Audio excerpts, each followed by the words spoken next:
Hey guys. Tonight, we're floating gently into the velvet darkness of Victorian London. A city where the fog was thicker than your neighbor's mustache.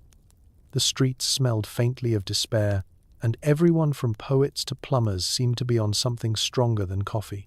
Welcome to the era of Laudanum.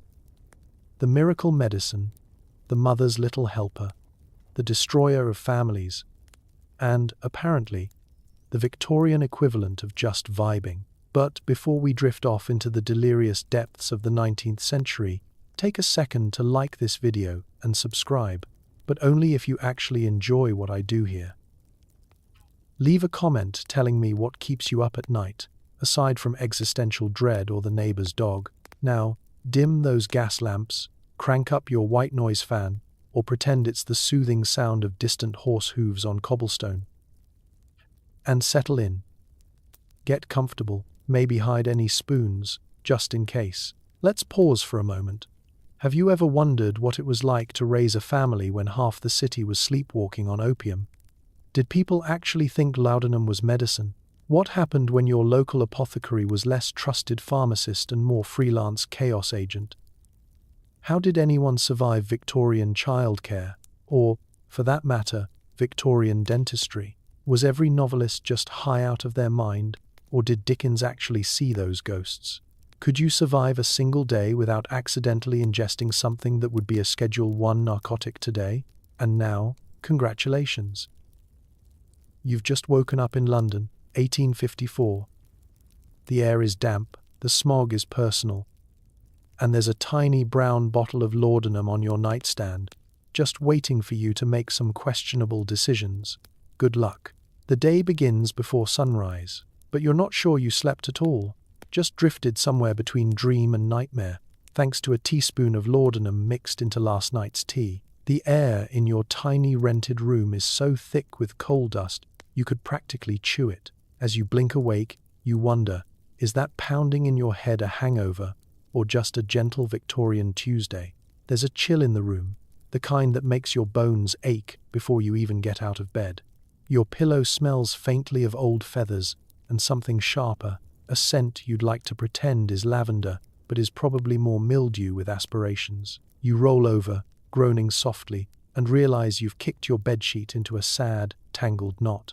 The window rattles with every passing carriage, letting in a slice of grey morning that does absolutely nothing to help your mood. You rub your eyes and immediately regret it. The coal dust is everywhere. Your hands, your bedding, probably even your dreams. It's the universal London exfoliant, guaranteed to age your skin a decade and leave mysterious black smudges on every handkerchief you own. Speaking of skin, yours feels dry and tight. Laudanum, for all its vaunted magic, isn't exactly hydrating. You run your tongue over your teeth and discover a film of something that definitely isn't toothpaste. Toothpaste hasn't been invented yet. Good luck. You sit up, fighting a wave of nausea that feels half medicinal, half existential. Is this what the apothecary meant by side effects may include? You'd ask him. But he's still asleep upstairs, having tested his own wares, no doubt. The city outside is just starting to stir, the first sounds filtering through the thin glass, distant hooves on cobbles, a hawker shouting about eels, the musical splatter of someone emptying a chamber pot with questionable aim. London wakes up hungry, dirty, and only slightly less intoxicated than it was when you fell asleep. Your first instinct is to reach for water. Bold move. The water jug on your washstand looks innocent enough, but you know better. It's a lucky morning if it only tastes like rust and last night's soap. You take a tentative sip, instantly regret it, and chase it with another swallow of laudanum for your nerves. The nerves in question are currently trying to escape your body, possibly by way of your left ear. Let's talk about your head. It hurts, not in the "I had too much wine" way, but in the special, hollow way that comes from sleeping in a fugue of opium fumes and city smog. Every muscle is stiff, your shoulders crack when you stretch, and your neck feels like it lost an argument with a lamppost. This is Victorian wellness. A hearty dose of pain, followed by a healthy dose of denial. You look over at your partner, still bundled under blankets, snoring softly. It's unclear whether they're truly asleep or simply riding the last gentle waves of medicinal bliss. On the far side of the room, your eldest child sits up, wide-eyed, hair sticking up like a startled ferret. She coughs, groans, and immediately asks for the special syrup before breakfast. You oblige. She's 6 and already more familiar with opiates than most modern jazz musicians. The room itself feels slightly askew, as if the floorboards have shifted in the night. Every surface is coated with a thin patina of ash, and the lingering smell of last night's paraffin lamp clings to your clothes. Somewhere under the bed, the family cat sneezes, then disappears, leaving only muddy paw prints and a sense of judgment. You try to remember what you dreamed about. It was probably important, a vision of the future, a warning from the spirit world, or maybe just the ghost of Dickens stopping by to borrow your pen. Whatever it was, it's already slipping away, replaced by the more urgent need to find a clean shirt and remember what you actually do for a living. Stepping onto the floor, you wince at the cold boards. Every movement is an effort, as if the air itself is thick with syrup. You shuffle to the window, wipe away a layer of soot, and gaze out over the rooftops. The city is waking up, hungry, hungover, and utterly unprepared for the day ahead. Welcome to another morning in Laudanum fogged London. If you can survive breakfast, you can survive anything. You shuffle downstairs to the corner apothecary, a place that smells like a mix of peppermint, despair, and mild corruption. The shelves are lined with cures for every possible ailment, most of which seem to contain, suspiciously, the same sticky brown liquid. The pharmacist greets you with a knowing wink. Is this medicine or a lifestyle? As you step inside, the bell over the door gives a faint, apologetic jingle, the sound of countless early morning regrets. The floorboards creak with the weight of 1,000 secrets and maybe a few overdue rats. Immediately, you're wrapped in the fragrance of camphor, musty paper, and something faintly metallic, perhaps hope, perhaps just a leaky canister of mercury powder. It's a shop where every breath feels just slightly dangerous, like you're inhaling Victorian ambition with a hint of lead. Your eyes roam the shelves, bottles with peeling labels, jars full of dried roots, tins promising invigoration or calmness, or freedom from melancholy for children and horses. Most products seem interchangeable, except for the color of the glass. Blue for headaches, green for digestion, amber for existential dread. You pick up a box labeled Dr. Goodwill's Tonic Elixir for the weak and unremarkable. The ingredients list simply reads, Laudanum, spirits, fortitude, traces of optimism. The pharmacist is a man of indeterminate age, with spectacles perched on the end of his nose and a moustache that could double as a cleaning implement. He moves with the languid confidence of someone who's never had to sample his own wares. Rough morning? He says, as if any other kind were possible in London. You nod, unsure whether to ask for a painkiller or a time machine. He gestures to the countertop, where the day's specials are laid out. There's the usual laudanum, of course, bottles gleaming with the promise of painless everything. Next to it sits a jar of pills the size of marbles, allegedly for intestinal vigor. There's an unlabeled vial for female complaints, and a tin of powders that claims to restore your natural cheerfulness, and possibly some hair. You watch as a steady stream of customers comes and goes. An exhausted mother buys a bottle of infant's quiet night cordial, and doesn't even ask about the warning label. An elderly man picks up a poultice for his gout, a paper-wrapped packet of something that smells like regret and onions. A young woman with ink-stained fingers requests inspiration for her poetry. She leaves with a smile and a bottle of syrup that's 70% laudanum, 30% artistic license. Behind the counter, shelves overflow with jars, poppy syrup, ether tinctures, tonics with names like Godfrey's Elixir or Smythe's Soporific Solution. There are remedies for nervousness, remedies for sleeplessness, and, if you look closely, remedies for the side effects of all the other remedies. It's a business model built on recursion. You clear your throat and ask for something for the nerves. The pharmacist doesn't even blink. He hands you a bottle of the sticky brown stuff, the very scent of which could knock out a mule. Take a spoonful at bedtime, he says. with a twinkle, or whenever the existential dread sets in. No judgment here. You briefly consider buying something labeled genuine electric pills. The pharmacist leans in and whispers, "Mostly sawdust, but people seem to like the name." You settle for a second bottle of laudanum, just in case your first one gets lonely. Before leaving, you glance at a hand-lettered sign by the till. "If you feel worse after taking our medicine, please try taking more. No refunds." You hand over a handful of coins. The pharmacist nods with a conspiratorial smile, and you step back out into the street, clutching your bottles like a prize fighter armed for a very sleepy battle. You wonder, just for a moment, if anything in that shop actually cures anything. Or maybe, in 1854, the real business is hope, well diluted and nicely bottled. Either way, you have your prescription. Whether you wanted medicine or a hobby, you're now fully equipped for another day in laudanum-soaked London. Breakfast in 1854 is hearty, but not exactly heart-healthy. Porridge, weak tea, and, for the lucky, bread smeared with butter and a splash of laudanum for digestion. You sit at the table with your family, trying to make small talk while everyone's eyelids droop and the room pulses with that special kind of Victorian optimism, the kind that comes in a bottle. The table is set, if set means variously chipped crockery and spoons of questionable cleanliness.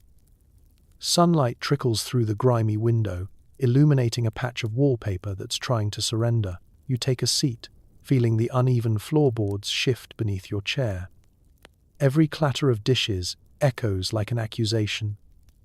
The porridge is, as always, a grey, gluey affair, steaming gently in its bowl and smelling faintly of oats and resignation. There's a crust of bread so tough it could deflect a musket ball, but with enough butter and a few drops of laudanum, even your molars relax a little. Your youngest pokes the porridge with suspicion.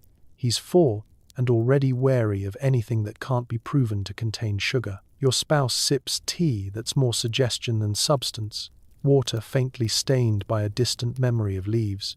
Across the table, your eldest slathers her bread with a liberal helping of digestive cordial. She claims it helps with her nerves. You both know it mostly helps with her tolerance for porridge. The room is quiet, except for the gentle snores of Uncle Reginald, who has fallen asleep face first in his breakfast. It's his 3rd morning this week doing so, and you're beginning to suspect that digestive drops are less for his stomach and more for the trauma of remembering he lives here. You try to spark some conversation, something light, like, "How's the weather?" Or "Do you think the water supply will kill us this month or next?" But your words hang in the air, ignored by family members who are drifting somewhere between consciousness and laudanum-fueled daydreams. The family cat, sensing an opportunity, leaps onto the table and begins licking the butter straight from your bread. You try to protest, but the effort seems monumental. And the cat is technically just as much a resident as anyone else. You eye the rest of your breakfast, weighing the risk of eating anything that might have absorbed the household's ambient despair.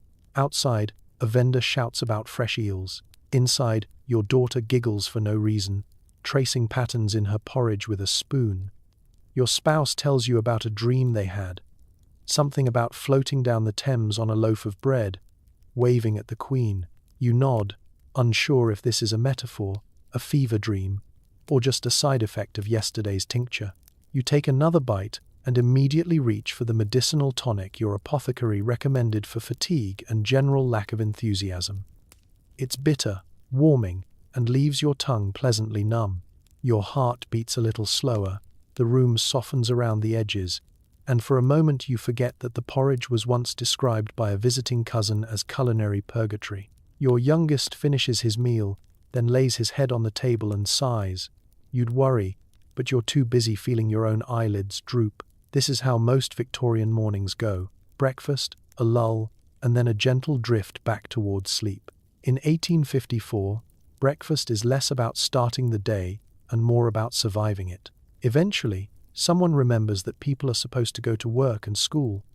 Everyone moves in slow motion, shuffling around like extras in a play called Hangover, the musical. Shoes are misplaced. Scarves are tied with creative knots. and you wonder how anyone makes it to adulthood with so many chemical obstacles before noon. You drain your cup, take one last glance at the family, and try to remember if you have a job or just a series of unfortunate hobbies. As you stand up, the world sways, not with drama, but with the calm certainty that everyone in London is, at this moment, just as unsteady. Congratulations, you've survived another Victorian breakfast. Time to face the day, with a stomach full of glue and a bloodstream full of hope. Your baby is teething, which in Victorian London is treated as a near-fatal crisis. The solution? A dash of laudanum on the gums, a prayer, and the hope that nobody asks why your child is sleeping so much. Parenting, Victorian style. Half genuine concern, half low-level chemical sedation. The day starts with a shriek. A tiny, red-faced child is gnawing on the leg of a wooden chair like a determined beaver. You try the usual tricks, a cold spoon, a rag dipped in soothing syrup, and, when that fails, a brisk walk around the block with the baby strapped to your chest and screaming directly into your ear. In 1854, this is called bonding. By mid-morning, you and your partner are both running on half a cup of tea, last night's laudanum hangover, and pure Victorian anxiety. The baby, meanwhile, has taken to chewing on anything not nailed down: socks, newspapers, the family Bible. You start to understand why so many 19th century books have bite marks on page 12.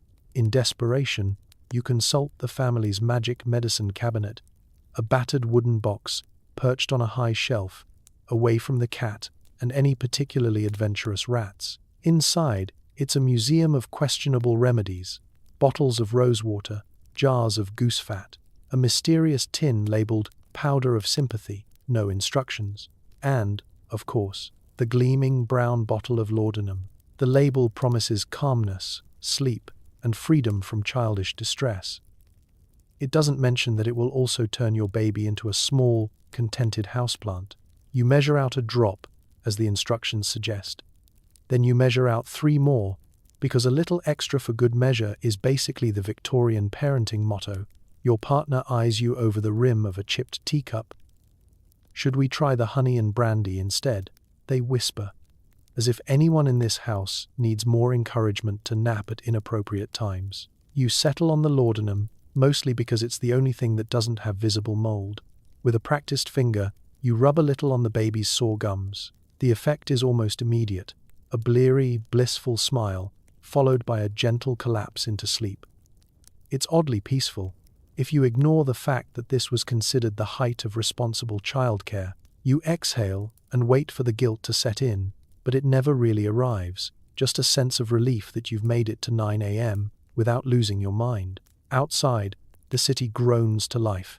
Children shriek in the street, women shout at laundry, and somewhere a milkman is loudly losing an argument with his own cart. Inside, the world is briefly, blessedly quiet. You and your partner exchange a high five. The baby snores softly, clutching a crust of bread to her cheek. You wonder if you should feel bad, but the alternative is so much worse. A day filled with gnashing, screaming, and the kind of existential crisis that comes from knowing you're outnumbered by someone with no teeth. Parenting advice comes from all directions.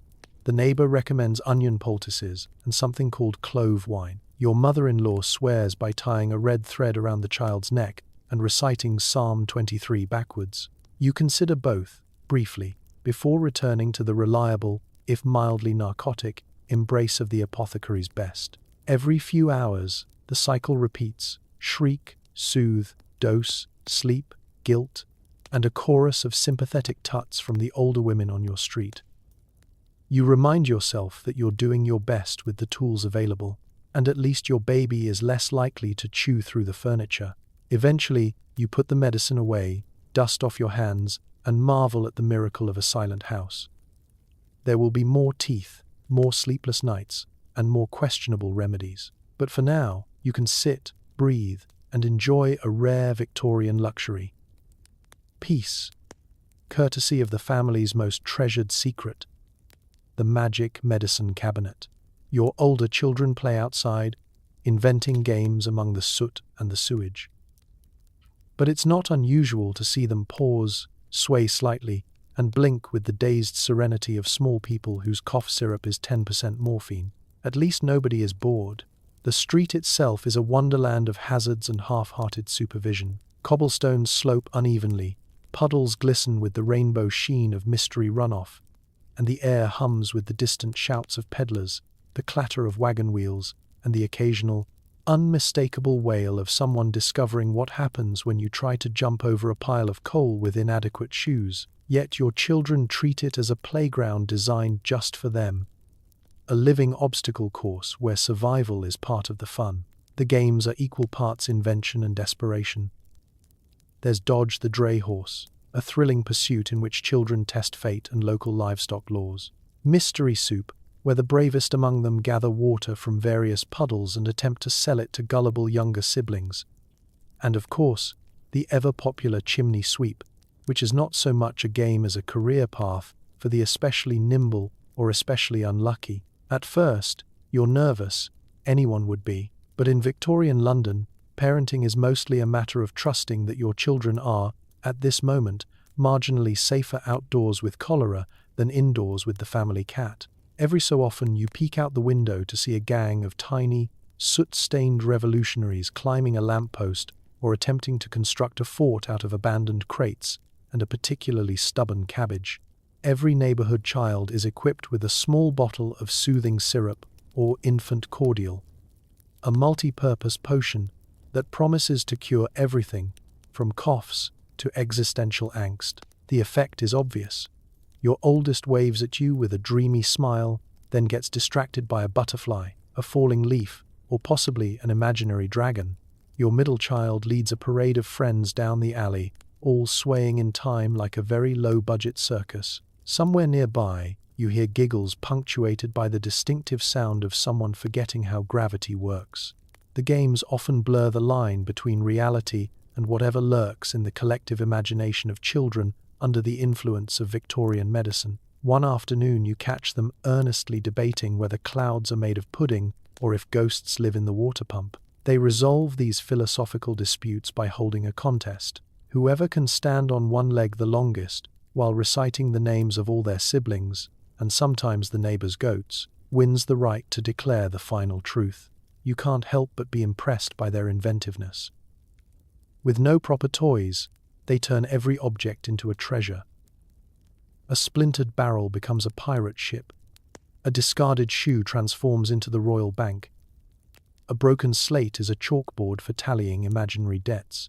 Their currency is buttons, their parliament is a circle of friends, and the only law is that the smallest child must always be the dragon. Of course, playtime isn't entirely without risk. There are scrapes, bumps, and the occasional, "I can't find Billy" panic. But the community functions like a loosely organized search party, with a high tolerance for wandering. When someone falls, an older child appears with a sticky bandage and half a biscuit. When someone cries, the solution is a generous sip of cough syrup, because nothing says get back out there like a mild sedative and a pat on the head.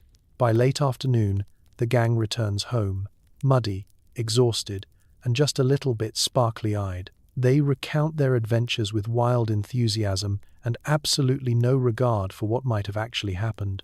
You listen, smiling, grateful that at least for a few hours your children have conquered the streets, blurring the line between play, reality, and the gentle haze of Victorian childhood.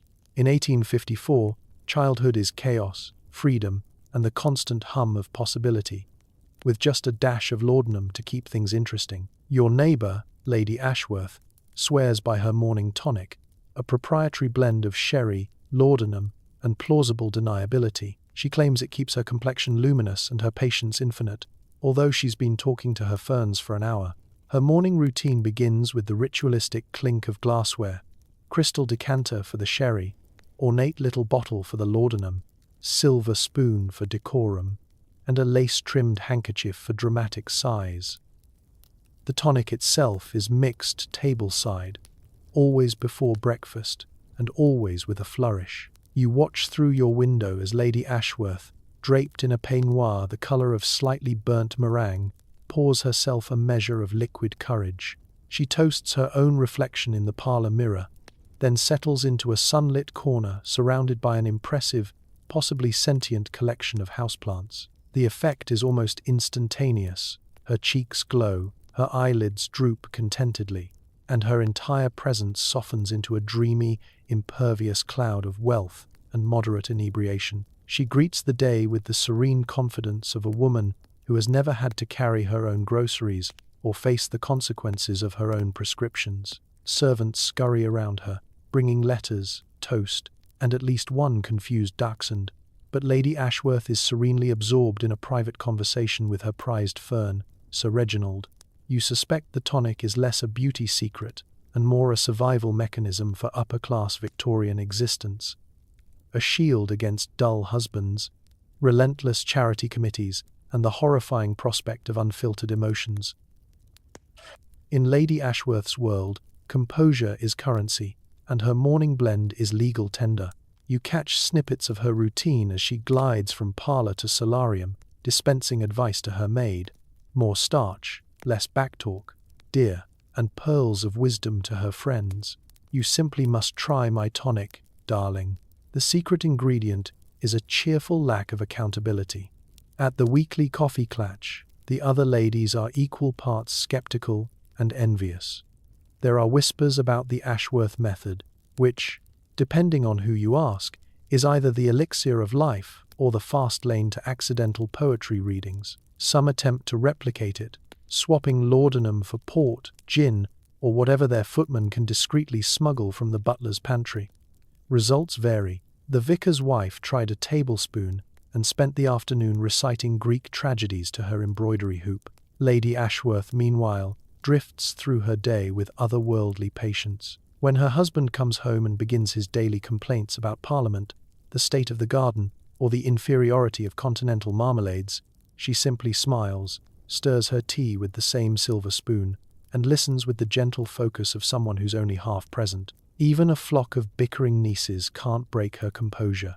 She simply offers them lemonade, with a whisper of cordial, and resumes her one-sided chat with the ferns. Rumours abound that Lady Ashworth's complexion is due less to her beauty regime and more to the fact that she never truly registers stress, scandal, or the passage of time. In a city teetering between industrial chaos and social expectation, her secret is simple: fortify the spirit early, and reality will pass by, blurry and unbothered. Her evenings are just as tranquil.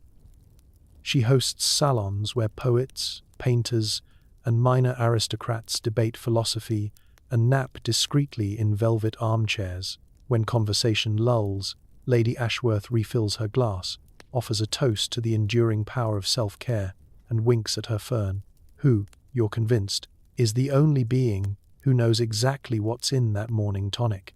If you ever wonder how Victorian high society survived the endless parade of banquets, etiquette, and unsolicited opinions, the answer is simple: a delicate balance of sherry, opiates, and the absolute conviction that everything will look better after another sip. Lady Ashworth's morning tonic is less a drink and more a philosophy, one that leaves her smiling through everything, from royal scandals to the gentle collapse of her own parlor sofa. You hear the clatter of a typewriter from next door. Is Mr. Wordsworth writing the next great English novel? Or has he simply taken a heroic dose of laudanum and is now describing his own wallpaper? Either way, he's productive, at least until he falls asleep mid-sentence. Each morning, just after the milkman's third complaint and the dustman's first existential crisis, the creative thunder from the flat beside yours begins. Mr. Wordsworth, no relation, he assures you, to that other fellow with the daffodils, sets up his desk by the window, an old quilt draped across his shoulders, in full command of a chipped teacup and a half-empty bottle of inspiration. You can spot him through the thin curtains, muttering to himself, brow furrowed with either the intensity of genius or the early signs of laudanum-induced double vision. The sound of keys fills the air, an irregular staccato, like rain on a tin roof, punctuated by the occasional curse or a sudden fit of giggles. Sometimes he stands up to pace, arms flailing as he rehearses dialogue for his fictional heroes, or possibly for the confused stray dog on the street below.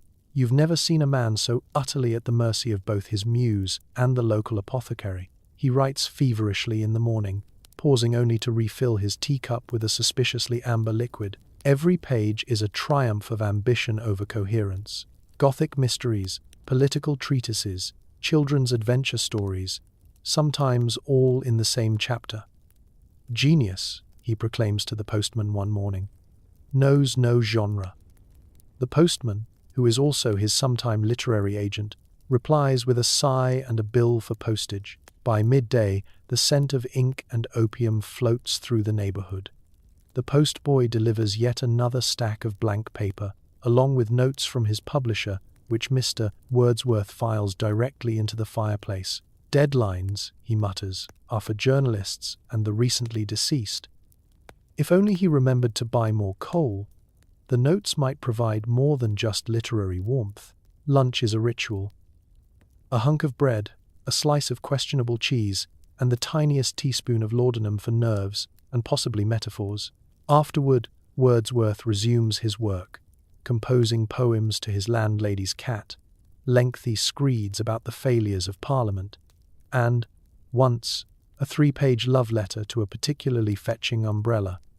He is, if nothing else, prolific. His greatest enemy is the afternoon drowse, a period of creative peril when the line between lucid prose and nap-induced hallucination grows perilously thin. You'll sometimes spot him, chin resting on the spacebar, drooling gently while his fingers tap out the last few lines of a sentence that began in English and ended in ancient Greek. At least he's consistent. Every nap leaves a Rorschach test of ink stains and spilled cordial. Evenings are reserved for dramatic readings. The neighbors gather in the corridor, equal parts enthralled and alarmed, as Wordsworth declaims passages about haunted windmills or the tragic inner life of a potato. The applause is polite, the confusion is palpable, and the cat, an unwilling muse, usually takes this as a cue to escape through a conveniently open window. Through it all, Mr. Wordsworth remains blissfully unaware of anything but his art and his next dose. His flat is a symphony of paper, empty cups, and that persistent, bittersweet scent of laudanum. Occasionally, he does produce something brilliant, a line of poetry so true it makes you pause, or a story that feels like it might just change the world, if only he could stay awake long enough to finish it. In the end, the great novel may or may not get written. The real masterpiece is the spectacle itself. One man, a battered typewriter, and a bottle of questionable medicine, chasing genius through the foggy, frantic mornings of laudanum-soaked London. The family doctor makes his rounds, a black bag filled with mysterious vials. His answer to everything, cough, toothache, existential ennui, is more laudanum. You wonder if he's ever actually finished medical school, or just memorized a really long list of side effects. He arrives every Thursday morning, rain or shine, with a sense of theatrical purpose. There's a tap at the door, 2 brisk knocks and a cough, which, if you're honest, could use a dose of his own medicine. Dr. Ponsonby is a man of indeterminate age, his hair swept back with the help of something that might once have been bear grease, and his spectacles so thick you're amazed he can see the house, let alone your tonsils. His moustache is waxed to a dangerous point, giving him the look of a man who's won several duels and lost just as many hats. He steps into the parlor and surveys the family with professional detachment, like a painter contemplating a particularly chaotic still life. Children lined up in order of complaint, spouse slumped on the sofa with a mysterious ailment, and you, clutching last month's bill in one hand and this month's list of grievances in the other. He unpacks his bag with a flourish, revealing an impressive collection of glass bottles, corked jars, and tin boxes. Everything is carefully labeled in Latin or, failing that, an indecipherable script best read under candlelight after a few brandies. There are tinctures for general malaise, elixirs for ladies' hysteria, syrups for night terrors, and, for those days when the world just feels particularly Victorian, a potent mixture for excessive brooding. His diagnostic method is unconventional. He takes your pulse for a suspiciously short amount of time, then asks you to stick out your tongue, which he squints at like a man reading tea leaves. He inquires about the color of your urine, your appetite, and your dreams, though you're not entirely convinced he listens to the answers. If you mention anxiety or sadness, he nods solemnly and prescribes fresh air, fewer novels, and a teaspoon of laudanum before bed. If you mention actual pain, he prescribes laudanum and a brisk walk. If you mention nothing at all, he still leaves you with a bottle, just in case. Children are given soothing cordial for tantrums, sleeping drops for nightmares, and something called invigorating syrup for when they simply seem too happy. Your spouse, afflicted with an unshakable case of the nerves, receives a small vial of ladies' relief, which, upon closer inspection, smells suspiciously like everything else the doctor dispenses. Even the family dog, who howls at thunder and the tax collector alike, is not immune to Dr. Ponsonby's remedies, a thimble of laudanum in his water bowl for canine tranquility. As he moves through the house, he dispenses not only medicine, but advice. Avoid unripe fruit, don't let the sun hit your temples, and remember that reading French novels can induce moral decay. For headaches, he recommends a cold compress and positive thinking. For toothaches, a poultice of mustard and laudanum. For marital troubles, shared walks and separate spoons, and, of course, more laudanum. You sometimes suspect the good doctor is just improvising, throwing every tincture at the wall to see what sticks. But the truth is, everyone in London trusts him. Who wouldn't trust a man in a hat so tall it doubles as emergency storage for spare bandages? His handwriting is illegible, his remedies mysterious, but his confidence is absolute. Besides, the city is full of real dangers: typhus, cholera, mysterious miasmas that waft in on the evening breeze. Laudanum, at least, is a known quantity. By the time he leaves, the house is filled with tiny bottles and a new sense of cautious optimism. If nothing else, you have enough medication to open a small shop of your own. Dr. Ponsonby tips his hat, pockets your shilling, and disappears into the fog, no doubt to brighten the next household with more advice and another armful of universal cure. And as you stand there, holding the latest prescription for everything, you can't help but wonder, is the doctor healing your ailments, or just making sure you're too drowsy to notice them? Either way, he'll be back next Thursday, rain, shine, or laudanum withdrawal. A trip to the market takes you past shop windows advertising Godfrey's Cordial, Mother's Quietness, and Dr. Collis Brown's Chlorodyne. Every bottle promises sweet relief, as long as you don't ask too many questions about ingredients. The street is a jostling parade of urgency and distraction. Fishmongers hawking yesterday's catch, bootblacks offering to improve your shoes or at least disguise them, and everywhere, the glittering temptation of the druggist's shelves. You pass by a modest storefront with gleaming glass jars in the window, each containing either colorful lozenges or a century's worth of regret. Above the door, a faded sign reads, "Curatives and sundries, all maladies kindly considered." Inside, the shop is fragrant with an almost medicinal sweetness: licorice, cloves, and the not-so-subtle undertone of opium. Rows of bottles in every shape and size line the counters, each boasting handwritten labels. Some claim to restore lost vitality or banish winter melancholy, while others cut right to the chase: guaranteed restful sleep, universal baby soother, and the slightly ominous Dr. Granger's permanent solution. There are bins of powders, sachets of dried herbs, and tins with names so vague, elixir of fortitude, essence of calm, that you suspect they could contain either medicine or finely ground optimism. You watch as a parade of customers drift in and out.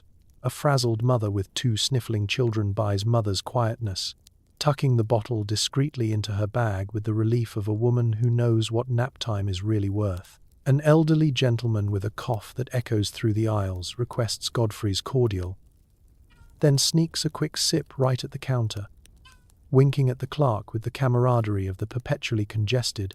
A pale student asks for Chlorodyne for the nerves, muttering about exams and Victorian poetry before stumbling away, bottle in hand, and future questionable. Everywhere you look, advertisements and testimonials paper the walls. "Saved my marriage. Thank you, Dr. Green. My son hasn't screamed in weeks. Perfect for hysteria. cramps, and neighbors' complaints. You pause in front of a particularly persuasive poster featuring a child sleeping angelically beneath the slogan, "One dose for peaceful nights, two for a quiet weekend." If this doesn't sound ominous, you've definitely lived in London too long. You're tempted by the array of patent medicines behind the counter.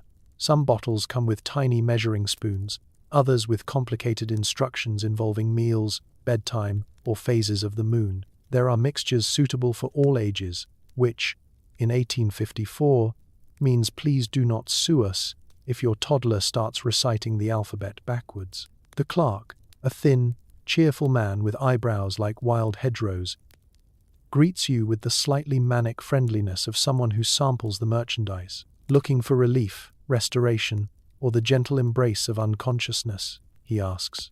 You choose something in the middle, and he nods sagely, reaching for a bottle so dark it seems to absorb the gaslight. You ask about the ingredients. He laughs, a sound somewhere between "I have no idea" and "I legally can't say." "Trade secret," he whispers. "Just a dash of opium, a pinch of morphine, and a hint of Victorian optimism." And slips you a sample of Mrs. Featherstone's lozenges for public speaking. You take one out of curiosity. It tastes like licorice and instant regret.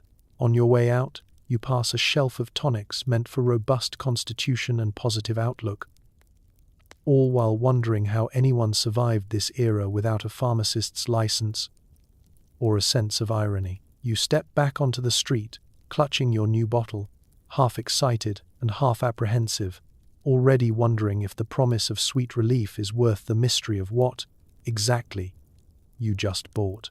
Welcome to the Victorian drugstore, where every bottle is a gamble, every promise is conditional, and the only sure thing is that you'll be back for more. Evenings in London's upper crust mean smoky parlours, heavy drapes, and guests passing around tiny silver spoons. Poetry readings are followed by very, very slow dancing. You're not sure if this is culture or just a group nap in formal wear.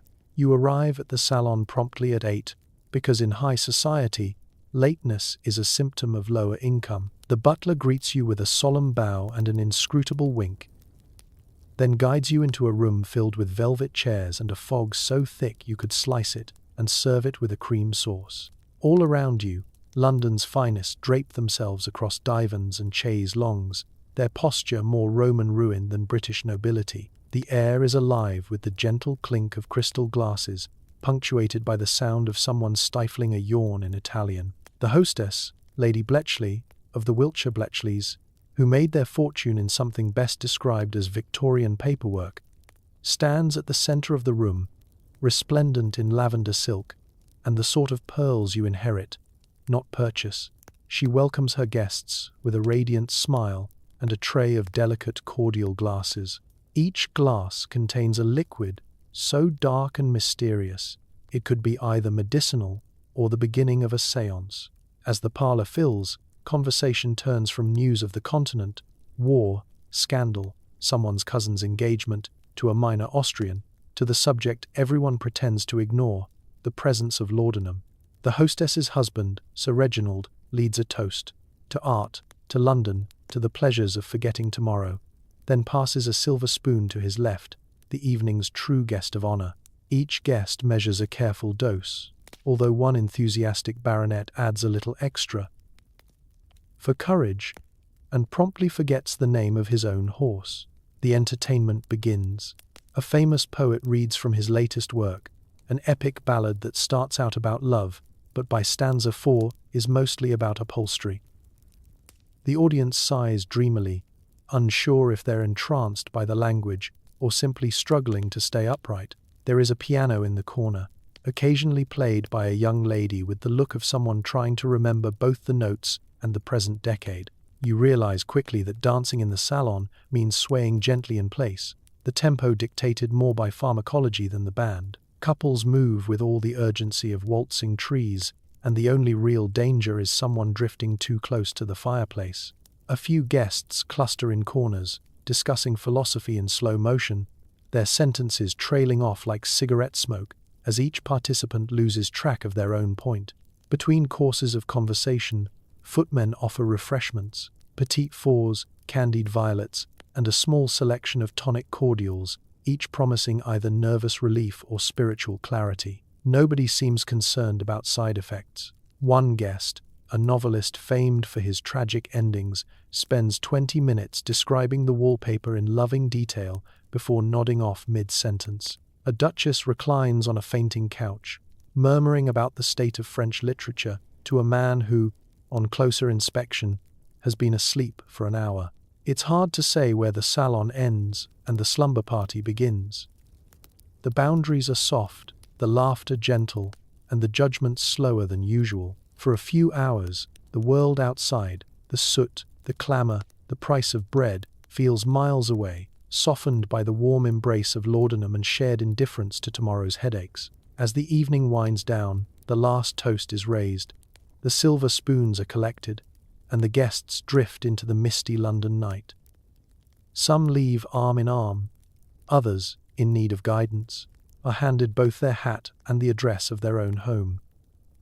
The parlour quiets, the fog settles, and Lady Bletchley surveys the scene with pride. After all, nothing says successful evening like a roomful of the city's finest, contentedly asleep, dreaming of art, progress, and the next great escape. Victorian high society, where sophistication is measured in pearls, poetry, and precisely how much opium you can consume without tipping over the cheese plate. Meanwhile, in the East End, labourers finish a 14-hour shift with a swig from a battered brown bottle. Laudanum isn't just for the elite. It's the one thing uniting rich and poor, affordable oblivion. You trudge home through muddy streets, the taste of soot still sharp in your mouth, every joint aching in ways you're convinced science hasn't discovered names for yet. The tenements loom overhead, bricks stained black from the relentless exhale of London's factories, windows rattling with the tired snores of half the city. It's late, but not so late that the streets are empty. This is the hour when workers shuffle home, clutching their wages and whatever dignity managed to survive the day. Your hands are rough, split open in places from hauling coal or hammering iron, or just from the general friction of existing in 1854. There's no thought of hot baths or foot rubs or me time. Instead, you duck into the corner alehouse, where every surface is sticky, every lamp burns low, and the barkeep has perfected the art of pouring with one hand while rubbing sleep from his eyes with the other. Tonight's crowd is the usual: dockhands, seamstresses, a baker missing 2 fingers, and a woman who swears she once met Queen Victoria in the market. She didn't.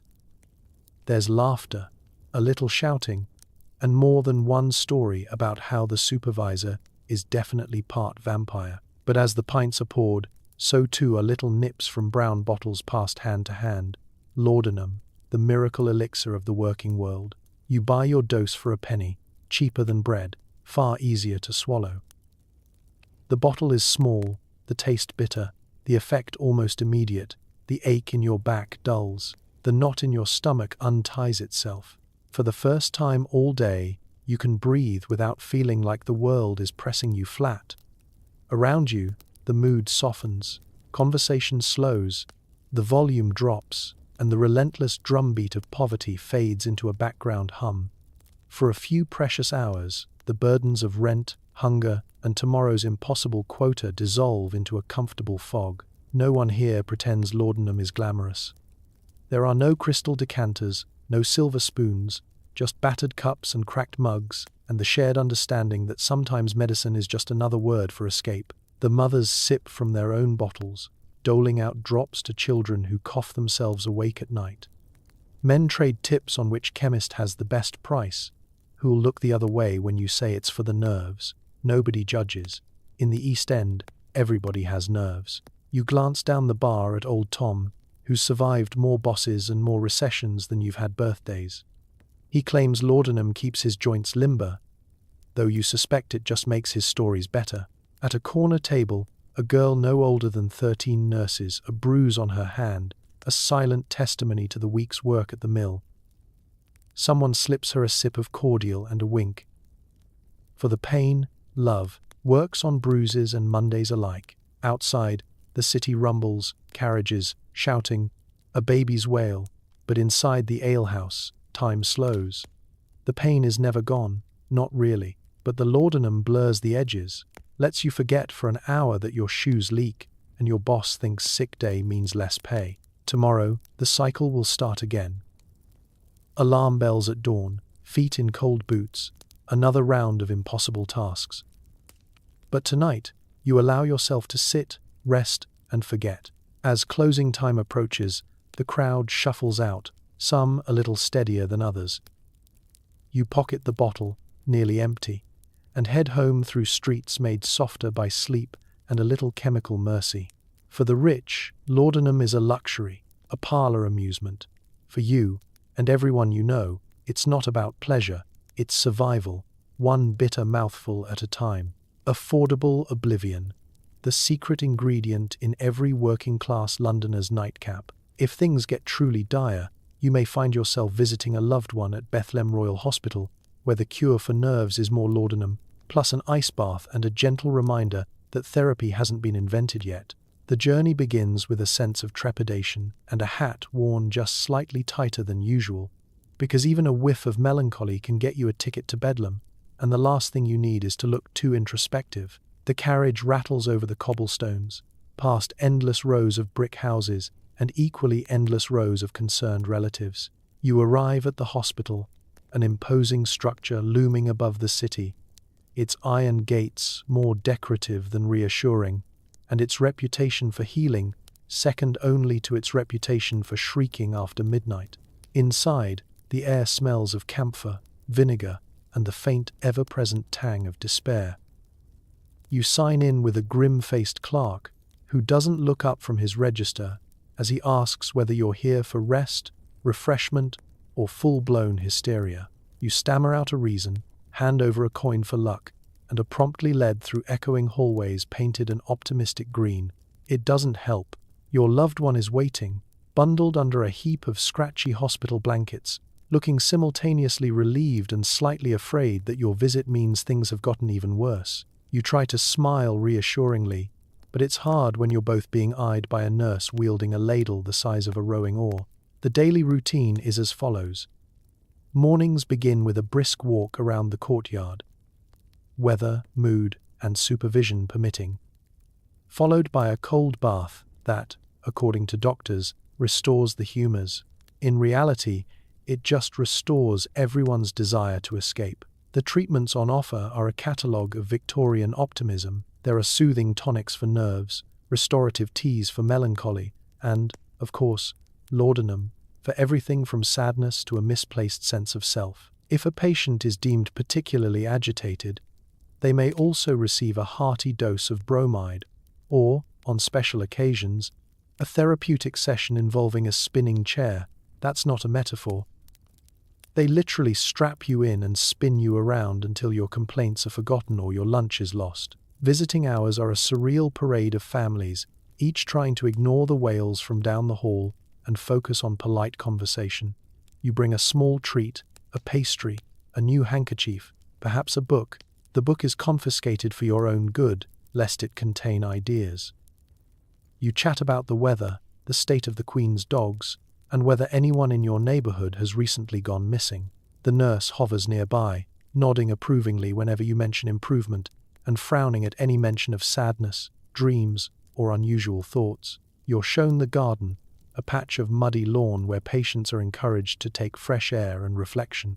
Mostly, they walk in circles, muttering to themselves or to the crows who, in this particular patch of London, have developed a talent for mimicry and a taste for leftover biscuits. There is a distinct hierarchy: the quietly anxious, the loudly poetic, and the chronically misunderstood. Your loved one, fortunately, falls somewhere in the middle, which, by Bedlam standards, is a good day. By the time you leave, you're struck by the sheer persistence of hope among the patients, families, and even some of the staff. No one here expects a miracle. They'll settle for a few quiet days, a good night's sleep, or, if the moon is right, a visitor who brings news from outside. As you exit, the clerk wishes you luck, never goodbye, just luck, and you slip a few coins into the charity box, hoping it buys your loved one a softer blanket, or at least a slightly smaller ladle at bath time. Sanity, Victorian style. Equal parts trial, error, and laudanum. And as you step back onto the street, you breathe a little easier, grateful that, for now, your own nerves are still considered just fashionable anxiety. You take inventory of your home remedies: opium, arsenic, cocaine tooth drops, and mercury ointment. It's like living in a pharmacy. If the pharmacy was run by people with a loose grasp of chemistry and a tight grip on denial, your medicine cabinet is less a place for healing and more a museum of substances that would trigger an immediate lockdown in any modern ER. The shelves creak beneath the weight of little glass bottles, each labeled with an elegant script that makes everything sound much more innocent than it is. Dr. Hayward's calming cordial, Mrs. Smythe's invigorating liniment, and children's soothing syrup, guaranteed to put anyone under 3 feet tall into a state of blissful, mildly comatose tranquility. You find a tin of powder of sympathy, which you assume is for emotional pain, but might just be powdered sympathy. Next to it sits a jar of bear fat, allegedly for chest colds, and a packet of Indian cholagog, a word whose meaning is as mysterious as its effects. There are sticks of licorice for sore throats, and a box of cough lozenges that taste like a dare. In the back, you discover the infamous cocaine tooth drops. A few drops for toothache, nerves, or just to feel a bit more enthusiastic about dinner with the in-laws. Arsenic sits on the shelf with an understated confidence. The label promises restored complexion and renewed vitality, which is Victorian for possible glowing skin, probable funeral. Women dab it on their faces in hopes of achieving that fashionable translucent pallor. Men use it to treat syphilis, only to discover that the side effects include everything except actual recovery. Mercury ointment sits beside it, used for everything from rashes to headaches to general malaise. You once tried a dab for a persistent itch and spent the afternoon hallucinating about the cat running for Parliament. For headaches, you have the choice between willow bark tea, which does nothing, and Dr. Black's ether drops, which do everything, usually all at once. Ether is the go-to for dental work and social anxiety, and can be administered by mouth, by cloth, or, in desperate moments, by simply standing in the same room as an open bottle. There are bottles of laudanum. Naturally, so many bottles, in fact, that you've begun using them as paperweights, doorstops, and conversation starters. You pull out a jar of camphorated oil for bruises, a bottle of chloral hydrate for sleep, and a mysterious lump labeled blue mass, which, after consulting your neighbor, you discover is mostly mercury and, for good measure, a bit of opium. Perfect for melancholia, she insists, with a glassy smile and a slight tremor. If you're a child, the options are both fewer and somehow more dangerous. Syrups contain morphine, powders contain opium, and the phrase for children is more of a suggestion than a guarantee of safety. Teething biscuits are soaked in tincture of poppy, and quiet night powders will indeed deliver a quiet night at the low price of potential respiratory depression. You step back and survey your arsenal. There's a remedy for every possible affliction, real or imagined. Feeling blue? Sniff this mysterious tincture. Got a cough? Here's a poultice of onions, lard, and the hope you don't catch fire near an open flame. Worried about the plague? Swallow a handful of patent pills and try not to think about the frog in the jar labeled for vapors. The Victorian medicine cabinet is both a comfort and a curse, a place where hope and hazard live side by side, and better living through chemistry is less a philosophy and more an ongoing science experiment. You tuck the bottles away, close the creaking door, and resolve to try ginger tea next time. Or maybe just ride out the headache and see if you live to regret it. Unlike your great-uncle, who once tried to treat his gout with a solution of turpentine and good intentions, in Victorian London, the real miracle wasn't that anyone got better, it's that anyone survived the medicine cabinet at all. As night falls, it's time to settle the children. Bedtime stories are accompanied by a spoonful of soothing syrup, guaranteed to keep them asleep until morning, or possibly next Thursday.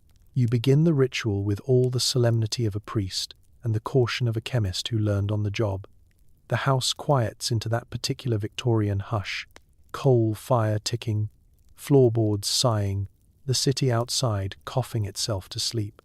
You herd the children toward their beds, stepping over toys that appear to be mostly rocks, bits of string, and something that might once have been a spoon.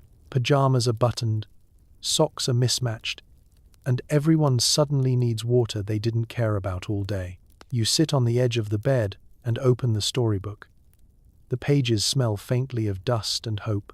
Tonight's tale involves a brave mouse, a talking kettle, and a moral you can't quite remember, but the children don't mind. They're already glassy-eyed, breaths slowing, fingers tracing the blanket like they're counting sheep that refuse to line up. You clear your throat and read in your best soothing voice, the one that suggests everything will be fine and tomorrow will absolutely not involve more porridge. Then comes the syrup. You lift the bottle with a practiced hand. The label promises calm, rest, and sweet dreams for the little ones. It doesn't specify whose dreams or how sweet, but you've learned not to be picky. You measure carefully, mostly a teaspoon for the older child, a few drops for the younger, and a quick mental calculation that ends with, "This seems right." The syrup is thick, dark, and smells like cherries and secrets. The children make faces as they swallow, then sigh with theatrical relief, as if you've just handed them the key to sleep itself. Within minutes, the magic happens. Eyelids droop. The brave mouse in the storybook becomes unbearably fascinating for about 10 seconds, then not at all. One child asks a question that begins with why and ends in a yawn. The other hums a tune you've never heard, then forgets the melody halfway through. You tuck blankets, smooth hair, and whisper reassurances that sound more confident than you feel. You linger a moment, watching the rise and fall of their chests. The room smells of clean sheets, candle smoke, and that faint medicinal sweetness that seems to live in every Victorian household. Outside, a carriage rattles by. Somewhere, a neighbor argues with a cat. Inside, the children sleep, deeply, profoundly, like small statues of peace. You tiptoe out, careful not to wake them, and close the door with a soft click that feels like victory. This is the quiet hour, the one you've earned. You sink into a chair, finally allowing your shoulders to drop. The day has been long, teething, work, soot, the constant low-grade worry of keeping everyone alive, and now, thanks to a storybook and a spoonful of chemistry, there's silence. Of course, the silence is conditional.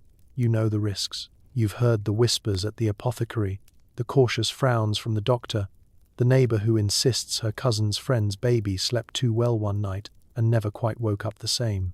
You push the thoughts away. Everyone uses the syrup. Everyone swears by it. And besides, what's the alternative? Hours of screaming, pacing, and prayers whispered into the dark. You check on them once more before bed. They haven't moved. Not a twitch. It's comforting, mostly. You adjust a blanket, kiss a forehead, and tell yourself, this is love, Victorian style. Protection by any means available, even if the means come in a corked bottle with optimistic handwriting. Downstairs, you rinse the spoon and place the syrup back in the cabinet, between the laudanum and the cough drops that taste like courage. Tomorrow, the children will wake, hopefully at a reasonable hour, hungry, curious, and ready to conquer the street again. For now, the house rests. The city exhales, and you savor a rare, precious luxury in 1854 London. A quiet night, purchased one careful teaspoon at a time. Down at the local, men gather to drown their troubles. The bartender serves ale with a sidecar of laudanum for anyone whose marriage, job, or moustache is causing them particular pain. You slip into the pub after a long day, a day that involved more coal dust, more shouting, and more existential crises than should be legally permitted in one lifetime. The door sticks, the hinges shriek, and you wonder, for a split second, if you should just keep walking. But the siren song of cheap whiskey and camaraderie is too strong. Inside, the air is thick with smoke and laughter. The walls slick with generations of spilled drinks, spilled secrets, and the kind of wallpaper that only looks clean after 3 pints. This is the kind of establishment where every chair wobbles, every glass is chipped, and every patron claims to know someone who once shook hands with the Prince of Wales. Men crowd around battered wooden tables, slouching in various states of surrender. Some wear aprons, some wear hats, a few just wear the haunted expressions of men who've been asked, for the 3rd time this week, to fix the back door. The bartender, Mr. Hoggins, is part publican, part confessor, and part low-budget pharmacist. He pours around with practiced hands, pausing only to eyeball a bottle of laudanum like it's an old enemy. For a penny extra, he'll add a few drops to your whiskey. For the nerves, he winks. For 2 pennies, he won't mention it to your wife. You join a table of regulars, their faces already flushed with drink or disappointment. There's Mr. Larkin, who hasn't smiled since 1849, and Big Jim, who claims his back pain is caused by chronic family exposure. They talk in half sentences, as if the day's words are rationed, and most conversations begin with a sigh and end with, "Could be worse, I suppose." Someone starts in on the old jokes, the ones about bosses, boots, and the price of cabbage. You laugh, because not laughing would only raise suspicions. The room pulses with the sound of tankards hitting tables, the dull thud of boots, and the faint, unmistakable snoring of someone who lost the battle to both drink and laudanum. If anyone is still upright by midnight, they're either newly married or newly unemployed. For many here, laudanum is as much a part of the ritual as the whiskey. Some take it straight, wincing as the bitter taste cuts through even the stoutest ale. Others mix it in and pretend it's just particularly herbal gin. Nobody talks about why they take it, but everyone knows: a sore back, a broken heart, a mind that just won't stop ticking after the factory whistle blows. By 9, the talk has turned to the safe subjects: cricket, weather, and the mystery of why the mayor's nose is always red. You find yourself slipping into the easy rhythm of belonging, the comfort of not having to explain yourself. Mr. Hoggins keeps the bottles moving, the stories flowing, and the secrets strictly off the record. The rules are simple. What's said here stays here. Unless it's particularly funny, then it'll be retold to your face next week. As closing time approaches, you drain your glass and feel the slow, warm fog descend. Tomorrow's problems are tomorrow's problems. For now, there's the clink of glass, the taste of whiskey, and the quiet solidarity of men who have seen too much, lost too much, and still managed to find comfort in a battered pub and a borrowed bottle. You step back out into the London night, head lighter, heart slightly steadier. The streets are empty, the world is quiet, and for a moment, the only thing that matters is that you made it through another day with a little help from your friends and a generous dose of chemically assisted indifference. Your spouse is delicate. She's prescribed bed rest, no sudden movements, and as much laudanum as she can handle. Every day is a gentle oscillation between fainting couch and laudanum haze.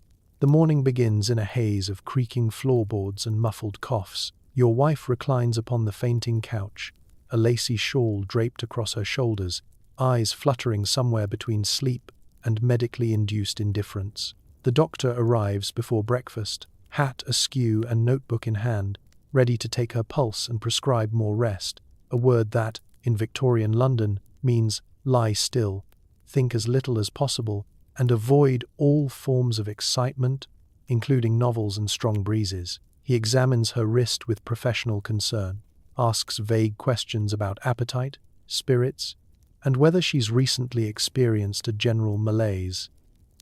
The answer, invariably, is yes. She is perpetually afflicted with one of the era's most fashionable illnesses, nerves, vapors, or the dread female complaints. For these, there is but one solution. The doctor produces a familiar brown bottle from his bag, pours a generous spoonful, and hands it to her with the air of a man presenting a rare wine. You watch as she takes the dose, grimacing, then relaxing, then drifting once again into the plush cushions. Outside, life continues. Vendors shout, horses clatter past, and the children stage another uprising in the hallway. Inside, your home is a sanctuary of whispers and slow-motion chores. You're careful to keep the curtains drawn, lest the sunlight be too bracing, and you tiptoe around the parlor, lest the sound of footsteps trigger another turn. Breakfast is taken in the form of weak tea and a solitary slice of buttered toast, nibbled with the solemnity of a tiny, exhausted sparrow. Conversation is minimal, consisting mainly of sighs and the occasional inquiry into the latest weather reports. Any mention of laundry, bills, or politics is strictly forbidden by doctor's orders. Instead, the only recommended activities are embroidery, in moderation, reading devotional texts, and staring pensively into the middle distance. Throughout the day, visitors arrive, clutching bouquets and platitudes. "You must take care, dear," one whispers, pressing her hand with just enough pressure to register concern, but not enough to risk palpitations. "My cousin's wife nearly fainted last spring, but after a month of bed rest and a little tonic, she was almost herself again." Your wife smiles politely, then dozes off halfway through a story about the dangers of eating cheese after sunset. Midday brings another spoonful of laudanum, prescribed for fluctuations of the spirits. By now, the line between treatment and pastime is blurry at best. You fetch her shawl, adjust the pillows, and keep a watchful eye on the children, who have learned to communicate via silent gestures and the universal language of tiptoeing. By afternoon, she is lucid enough for a brief conversation. She asks about the garden, are the roses blooming, has the neighbor's dog dug up the turnips again, is the sun still shining? You answer as gently as you can, adding the faintest hint of optimism. Optimism is, after all, the best medicine you're allowed to administer without a prescription. Evening settles in like another blanket. The doctor pays one final visit, checks her pulse, and declares her stable for now. You share a quiet supper, soft food, soothing tea, and more laudanum, this time for sleep.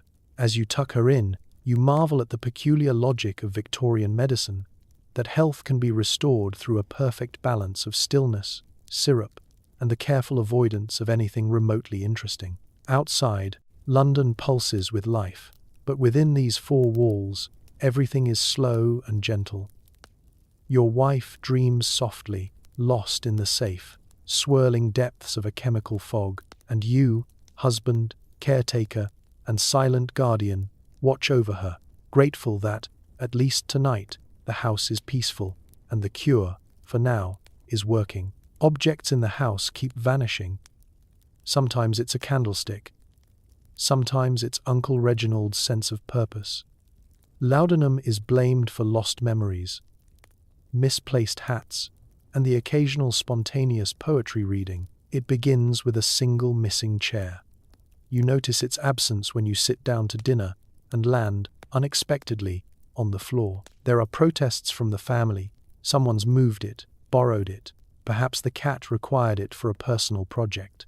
But no one can say for sure. "It'll turn up," someone suggests. Though in your heart, you know the odds of a chair materializing in this house are about as good as finding an honest bill from the local butcher. Over the next few days, the mystery grows. First, the chair, then a set of teaspoons, then a rather handsome clock you'd inherited from Aunt Gertie, now replaced by a slightly less handsome shadow where it once stood. The children are interrogated, firmly, but with the understanding that they may be unreliable witnesses, particularly after their nightly dose of soothing syrup. Uncle Reginald, when asked if he's seen the candlestick, launches into a monologue about the philosophical significance of light. No answers are forthcoming. You try to keep track, scribbling a list of missing items on the back of an old invoice, only to lose the list as well. The house, once cluttered and comforting, now echoes with absence. Each empty space is a reminder that something, a chair, a cup, a sense of stability, has slipped quietly away. Suspicion turns, inevitably, to the laudanum. After all, when half the household is drifting in and out of consciousness, the odds of remembering where you left the gravy boat are vanishingly small. Family meetings are held, with varying degrees of lucidity. Perhaps we're haunted, someone suggests. But nobody has the energy to stage an exorcism, and besides, the last time you tried, the priest fainted after sampling the punch.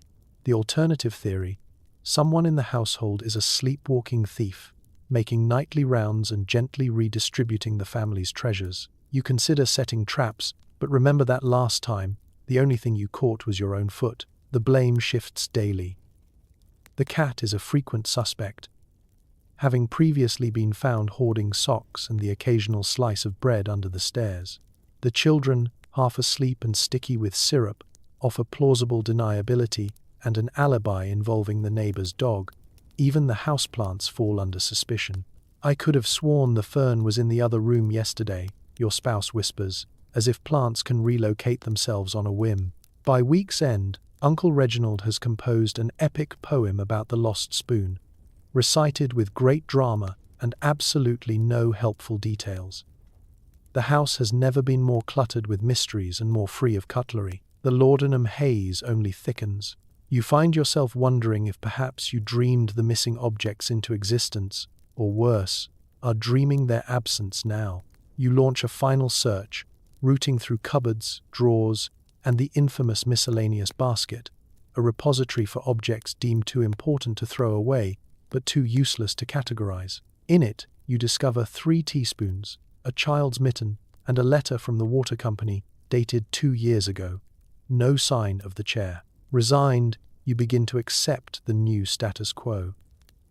The house is lighter, emptier, its mysteries unsolved but somehow less pressing. You adjust to the missing chair, eating dinner while standing, and learn to stir tea with a pencil.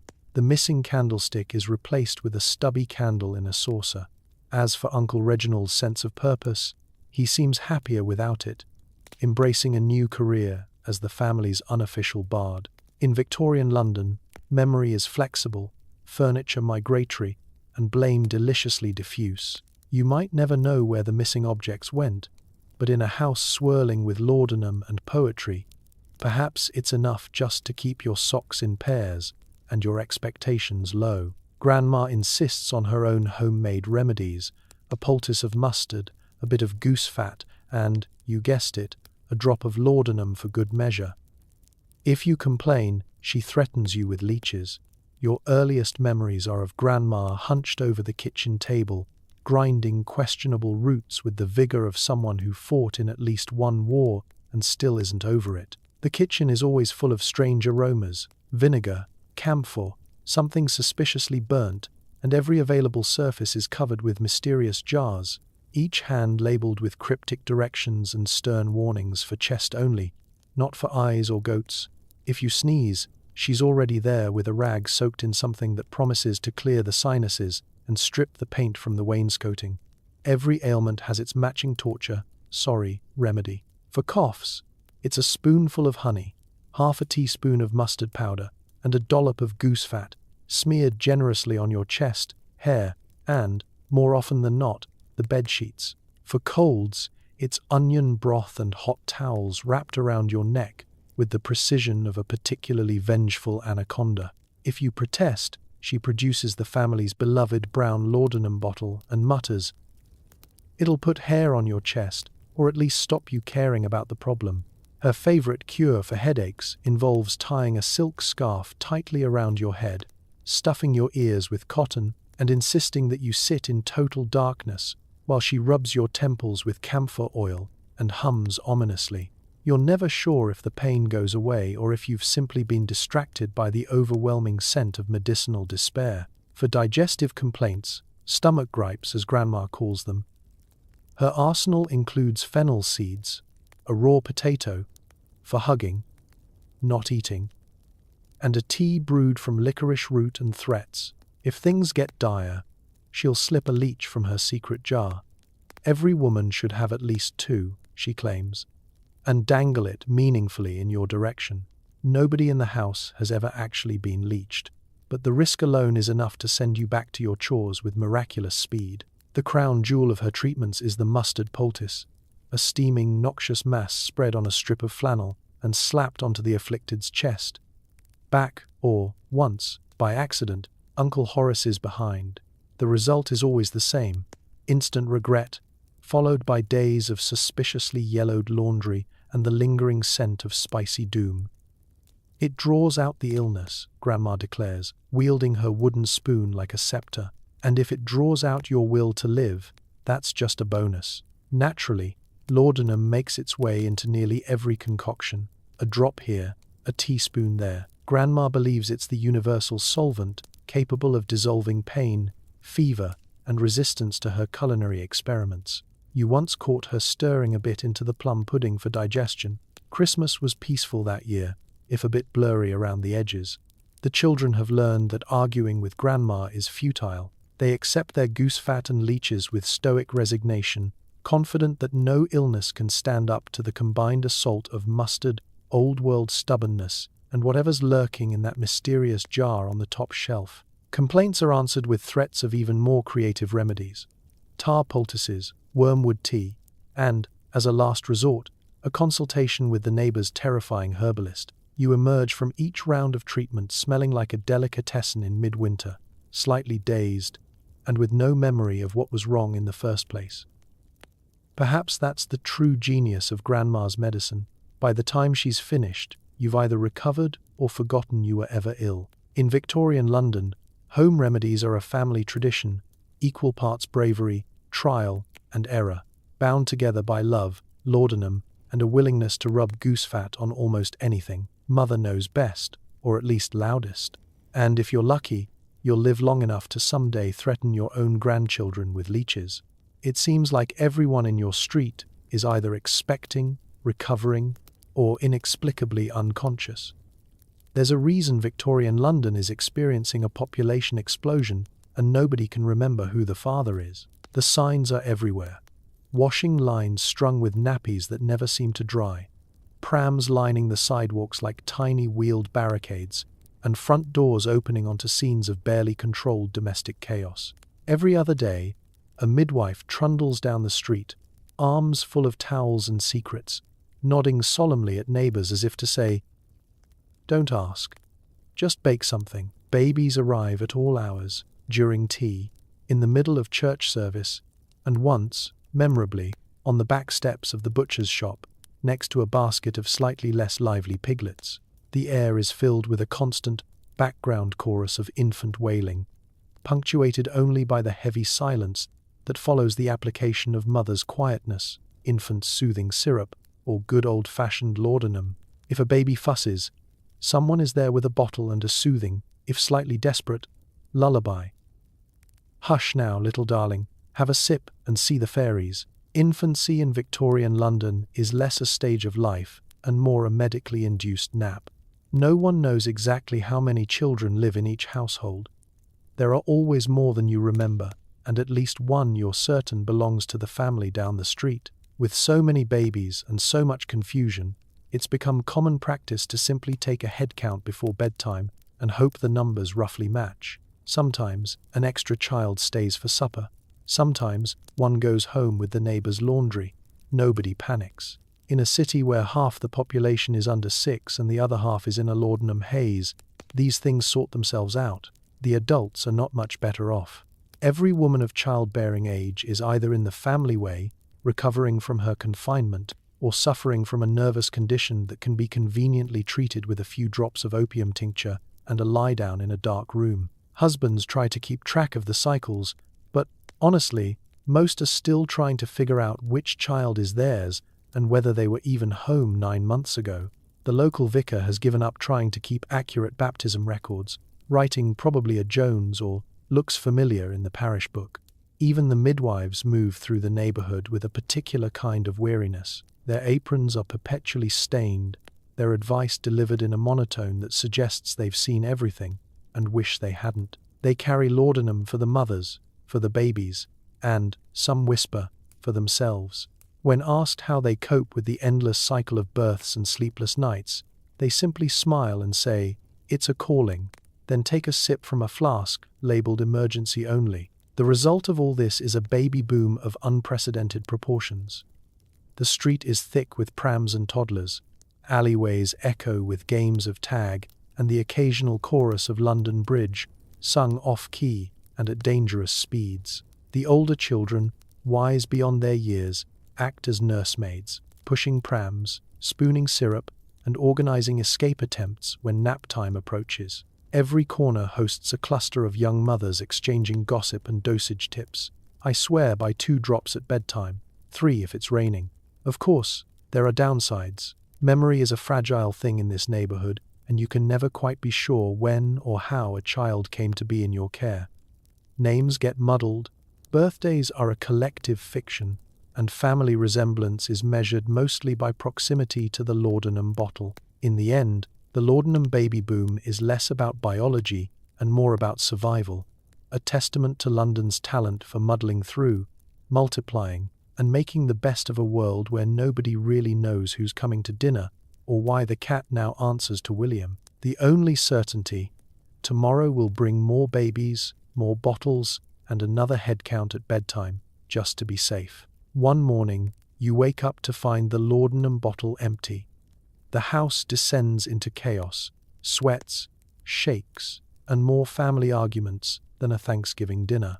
You stare at the empty brown bottle in disbelief, turning it upside down as if one last magical drop might materialize and rescue you from what's about to come. But no, just a sticky ring at the bottom and the faint smell of regret. Panic rises like damp through the wallpaper. This is not how you wanted to start your Wednesday. The first to notice is your spouse, who emerges from the bedroom with a look of suspicion and an ominous question: "Did you finish the bottle?" You both know the answer, but in times like these, honesty is just another luxury you can't afford. You mumble something about rationing and unexpected demand as the children begin to stir, each one noticeably grumpier, paler, and more prone to sudden outbursts of melodrama. Breakfast is a disaster. The porridge tastes even grayer than usual, and the tea does nothing for your nerves. The baby howls, uncounseled by songs, stories, or even the promise of seeing the neighbor's dog perform its famous backflip. The older children argue over who gets the last stale crust, each one convinced that deprivation builds character, at least until they're the ones deprived. As the morning drags on, the symptoms set in. Your hands tremble as you try to tie your shoes. Your spouse claims to be hearing phantom bells that no one else can hear. Uncle Reginald sweats through his waistcoat and mutters about the old days, which, judging by his expression, were not as glorious as previously advertised. The cat sulks under the table, convinced that if only it could talk, it would report the entire household to the authorities. Tempers flare. Arguments erupt over trivial matters: where the sugar bowl belongs, who left the window open, and whether the mysterious sock under the sofa is a sign of doom or just last week's laundry. Even the furniture seems restless. Chairs creak ominously, and a vase falls off the mantel without provocation. You contemplate licking the sticky ring at the bottom of the laudanum bottle, but settle for a glass of water and a prayer to Street Apollonia, patron saint of pain relief. By midday, desperation sets in. You rummage through every cupboard, drawer, and secret hiding place, hoping for a forgotten bottle, a spare vial, or at least a friendly note from the apothecary offering a 2-for-1 deal. Nothing. The world feels louder, sharper, and altogether less manageable. Even sunlight through the window seems too bright, too unforgiving. You start to understand why so many poets in London wrote about the abyss. The family's collective mood craters. Every sound is magnified. The ticking of the clock becomes a drumbeat of doom. The kettle's whistle, a banshee's scream. Your spouse takes to the fainting couch, fanning themselves with a sheet of unpaid bills. The children begin to barter for privileges. "I'll clean the chamber pot if you let me nap," and at least one of them claims to see ghosts, which in this neighborhood is hardly surprising. In the afternoon, you attempt a desperate mission to the apothecary. You find the shop besieged by half the city, every patron clutching their own empty bottle, and a story about why their need is the most urgent. The apothecary, eyes wild and hair standing on end, announces that the next shipment isn't due until tomorrow. The crowd groans in unison, a mournful choir of withdrawal and disappointment. That evening, the house is eerily quiet. Exhaustion finally trumps agitation. The baby falls asleep in your arms. The children lie sprawled across their beds, dreaming of endless bottles and uninterrupted rest. You share a glance with your spouse, a look that says, never again, but also, tomorrow, same time? In Victorian London, running out of laudanum is a family tragedy. One part farce, one part suffering, all too real. Tonight, you survive on willpower, tea, and the fragile hope that tomorrow the brown bottle will be full again, and all will be forgiven, or at least forgotten. London's tabloids finally catch on, publishing scandalous stories about the great laudanum menace. Moral panic sweeps the city, but nobody stops buying the stuff. It starts with a headline so bold it could have been written in lightning. London in peril. Opium invades the family home. Beneath it, a grainy illustration of a wild-eyed mother clutching a bottle in one hand and a baby in the other, surrounded by clouds of swirling vapor. The article reads like a penny dreadful, lurid tales of fainting housewives, poets collapsing mid-rhyme, and an entire street in Bloomsbury where nobody remembers Tuesday. Everywhere you go, the papers are fanned across breakfast tables and sold by boys who shout, "Laudanum, scandal, London in crisis." On every corner, the city is abuzz. Conversations at market stalls and in omnibus seats turn to whispers about the menace in the medicine cabinet. The vicar devotes a sermon to the dangers of opium temptation, drawing a nervous laugh from the entire choir. In polite drawing rooms, ladies pretend they've never so much as seen a brown bottle, while discreetly tucking one deeper into their reticules. The politicians, never ones to miss an opportunity for righteous indignation, take up the cause. Suddenly, members of Parliament thunder about saving the children, preserving the national character, and, if they're particularly desperate for votes, protecting British teeth from the ravages of syrup. Pamphlets circulate, some serious, some suspiciously sponsored by alternative medicine merchants, all urging the public to just say no, or at least switch to something French. Apothecaries find themselves under siege. A queue forms outside every reputable shop, each patron insisting their need is different, more noble, more dire, and certainly less scandalous than the ones described in the newspapers. The apothecaries, masters of discretion, roll their eyes and ring up bottle after bottle. If business is up, so too is the volume of explanations. It's for my nerves, my cousin's gout, the dog's melancholy, and, oh, for heaven's sake, just ring it up and keep quiet. Children, always alert to the hypocrisy of adults, turn the scandal into a game. On your street, a group invents opium tag, in which one child pretends to be a scandalized reporter, chasing the others and demanding, "Explain this bottle, sir." The game ends when someone's mother comes out to fetch her own headache remedy, at which point the children scatter and the grown-ups pretend nothing happened. The real panic, though, is reserved for the household. Suddenly, every bottle of laudanum is hidden behind tins of flour or locked in bureaus with complicated keys. Families begin to whisper about cutting back, then promptly decide the time isn't right. Not with winter coming, not with exams, not with Uncle Reginald's sciatica acting up again. You try switching to herbal tea for your own nerves, but the result is so disappointing you almost write a letter to the paper yourself. Meanwhile, the black market booms. Discreet gentlemen in tall hats offer medicinal supplies in alleyways, and the price of a good bottle of laudanum begins to rival that of a new bonnet. The real winners are the quacks and conmen, peddling miracle tonics guaranteed to restore your virtue and put the color back in your cheeks. You buy one out of curiosity. It tastes like gin and vinegar, and you end up with neither virtue nor color. In time, the scandal subsides. The headlines grow smaller, the sermons less impassioned, and London finds a new crisis to obsess over, perhaps pigeons, perhaps potatoes.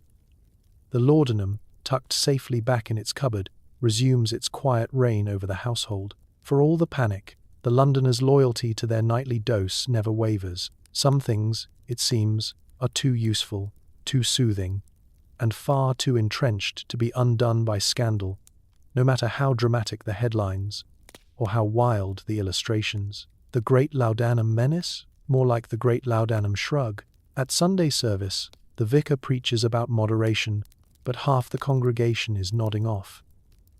You clutch your prayer book and hope nobody notices your hands shaking. The pews creak beneath the weight of woolen coats and uneasy consciences. The church smells of candle wax, damp stone, and a faint, persistent hint of camphor that you suspect is coming from Mrs. Holloway's homemade cough lozenges. Morning light struggles through the stained glass windows, painting the slumping faithful in hues of purple, green, and ecclesiastical gilt. You do your best to sit upright and appear attentive, though every muscle in your body protests. It's not just the hard bench, or the scratchy collar, or the child in the next pew humming London Bridge under his breath. It's the distinct lack of laudanum in your system. You try to steady your hands, which are trembling with a combination of withdrawal, nervousness, and the simple terror of being called upon to read aloud. You mumble a quick prayer. Dear Lord, if you have any spare mercy, send it in liquid form, preferably with a cork and a dose chart. The vicar, a man who believes volume is next to godliness, launches into his sermon. Today's theme is moderation in all things. He warns against the dangers of excess: food, drink, gossip. And, though he never says it directly, those little brown bottles everyone pretends not to own. As he gestures grandly, a wave of heads bob in unison, not in agreement, but in the slow, rhythmic dip of people drifting towards sleep. You glance around. Mrs. Jones, usually a model of piety, is gently snoring behind her hymn book. Mr. Peabody, 3 pews ahead, is blinking in slow motion, as if he's replaying last night's dreams. A toddler escapes his mother's grasp, toddles up the aisle, and curls up on the altar rail for a nap, to the secret envy of half the congregation. The choir does its best to liven things up.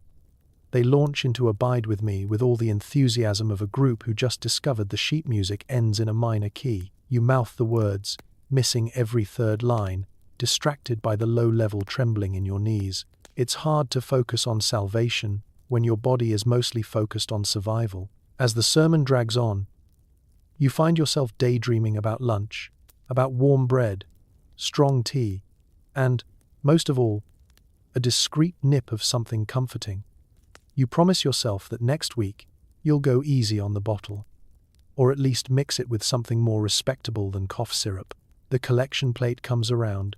You fumble in your pocket for a coin and hope the vicar doesn't notice the slight tremor in your hand. The neighbor beside you presses a peppermint into your palm, a silent act of solidarity, or possibly a reminder that your breath still smells faintly of yesterday's digestive cordial. Eventually, the sermon concludes with a rousing call to live upright lives, free of temptation and excess. There's a faint murmur of agreement, quickly drowned out by the scraping of benches and the collective sigh of relief as the service ends. The congregation files out into the cold, blinking in the weak sunlight, shivering from more than just the breeze. Outside, the vicar shakes hands with every parishioner, dispensing blessings and polite reminders about the evils of overindulgence.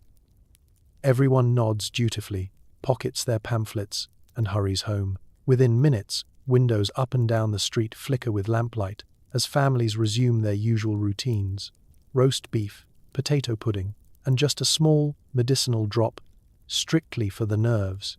In Victorian London, faith and frailty walk hand in hand.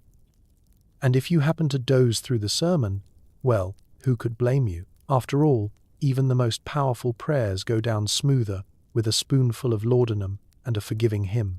One by one, the city's children start disappearing, some to factories, some to dreams. The neighborhood launches a search, but most just end up in the apothecary's waiting room. It begins innocently enough. A few empty places at the breakfast table, a doll abandoned in the hallway, a single muddy shoe perched mysteriously atop the stair rail. At first, you assume the children are simply off playing in the usual haunts, scrambling over barrels in the alley, digging up treasures in the neighbor's garden, or staging elaborate plays behind the coal shed with the neighbor's less valuable livestock. But as the morning wears on and the laughter fades, it becomes clear that the neighborhood has entered another episode of Find the Children, a game every Victorian parent dreads and none ever truly wins. A meeting is hastily called on the street corner. Mothers, grandmothers, and older siblings gather with arms folded and lips pursed, trading news and theories. "Mine went off to sell matches and hasn't come back," says Mrs. Potter. "Mine said he was going to be an explorer. Now I can't find my boots or my best frying pan," sighs Mr. Dickens. Someone else suspects a runaway to the circus, though the only travelling act in town is Mr. Mortimer's magic flea show, which even the bravest child avoided after last year's incident. Theories abound, but the most reliable witness is Mrs. Kettle, who always keeps an eye on the street from her second-floor window. She swears she saw a parade of children, half asleep and wholly unsupervised, making their way toward the market. They were following a boy in a top hat, she declares, or possibly a large pigeon. It was difficult to say. You set off with the other parents, peering into alleyways and shouting names. There is some hope in the air. Children are, after all, talented at reappearing the moment you threaten to cancel dessert. But your optimism sours when you pass the local apothecary. Its waiting room is packed with little ones, some coughing, some dazed, all clutching tiny bottles of syrup or lozenges that smell faintly of something not quite medicinal and not quite legal. The apothecary himself looks mildly exasperated. "They keep wandering in," he explains, complaining of all sorts, aches, nerves, nightmares, and dreams they can't quite remember. He pours out measured spoonfuls of laudanum, dosing the children with the same care he might use to water a particularly fragile houseplant. The parents exchange glances. It's no wonder half the neighborhood is either asleep, missing, or in the waiting room by mid-afternoon. Some children, of course, actually do wander off to work. By the age of 7, many are employed in nearby factories, their tiny hands perfect for the work adults can't or won't do. They return home at dusk, smelling of smoke and secrets, pockets lined with lint and the occasional penny.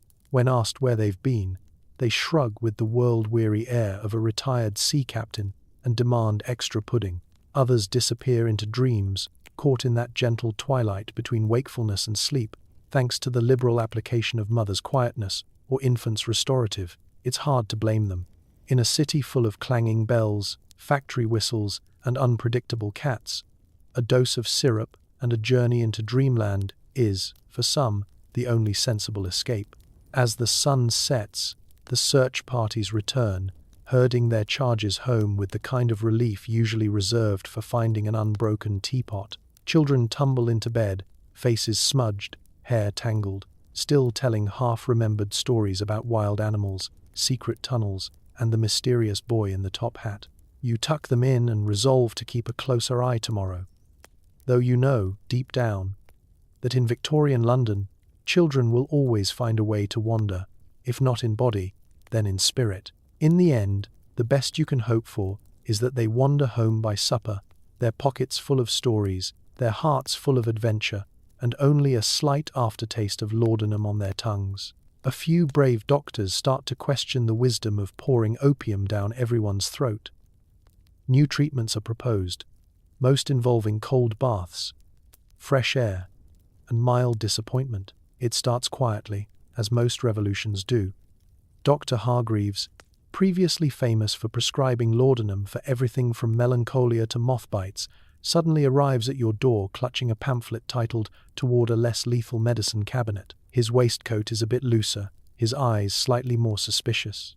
"We've been thinking," he announces, sweeping into the parlor, "that perhaps it's time for alternatives." He proposes, with the seriousness of a man about to remove a splinter with tongs, that you reduce your daily intake of laudanum.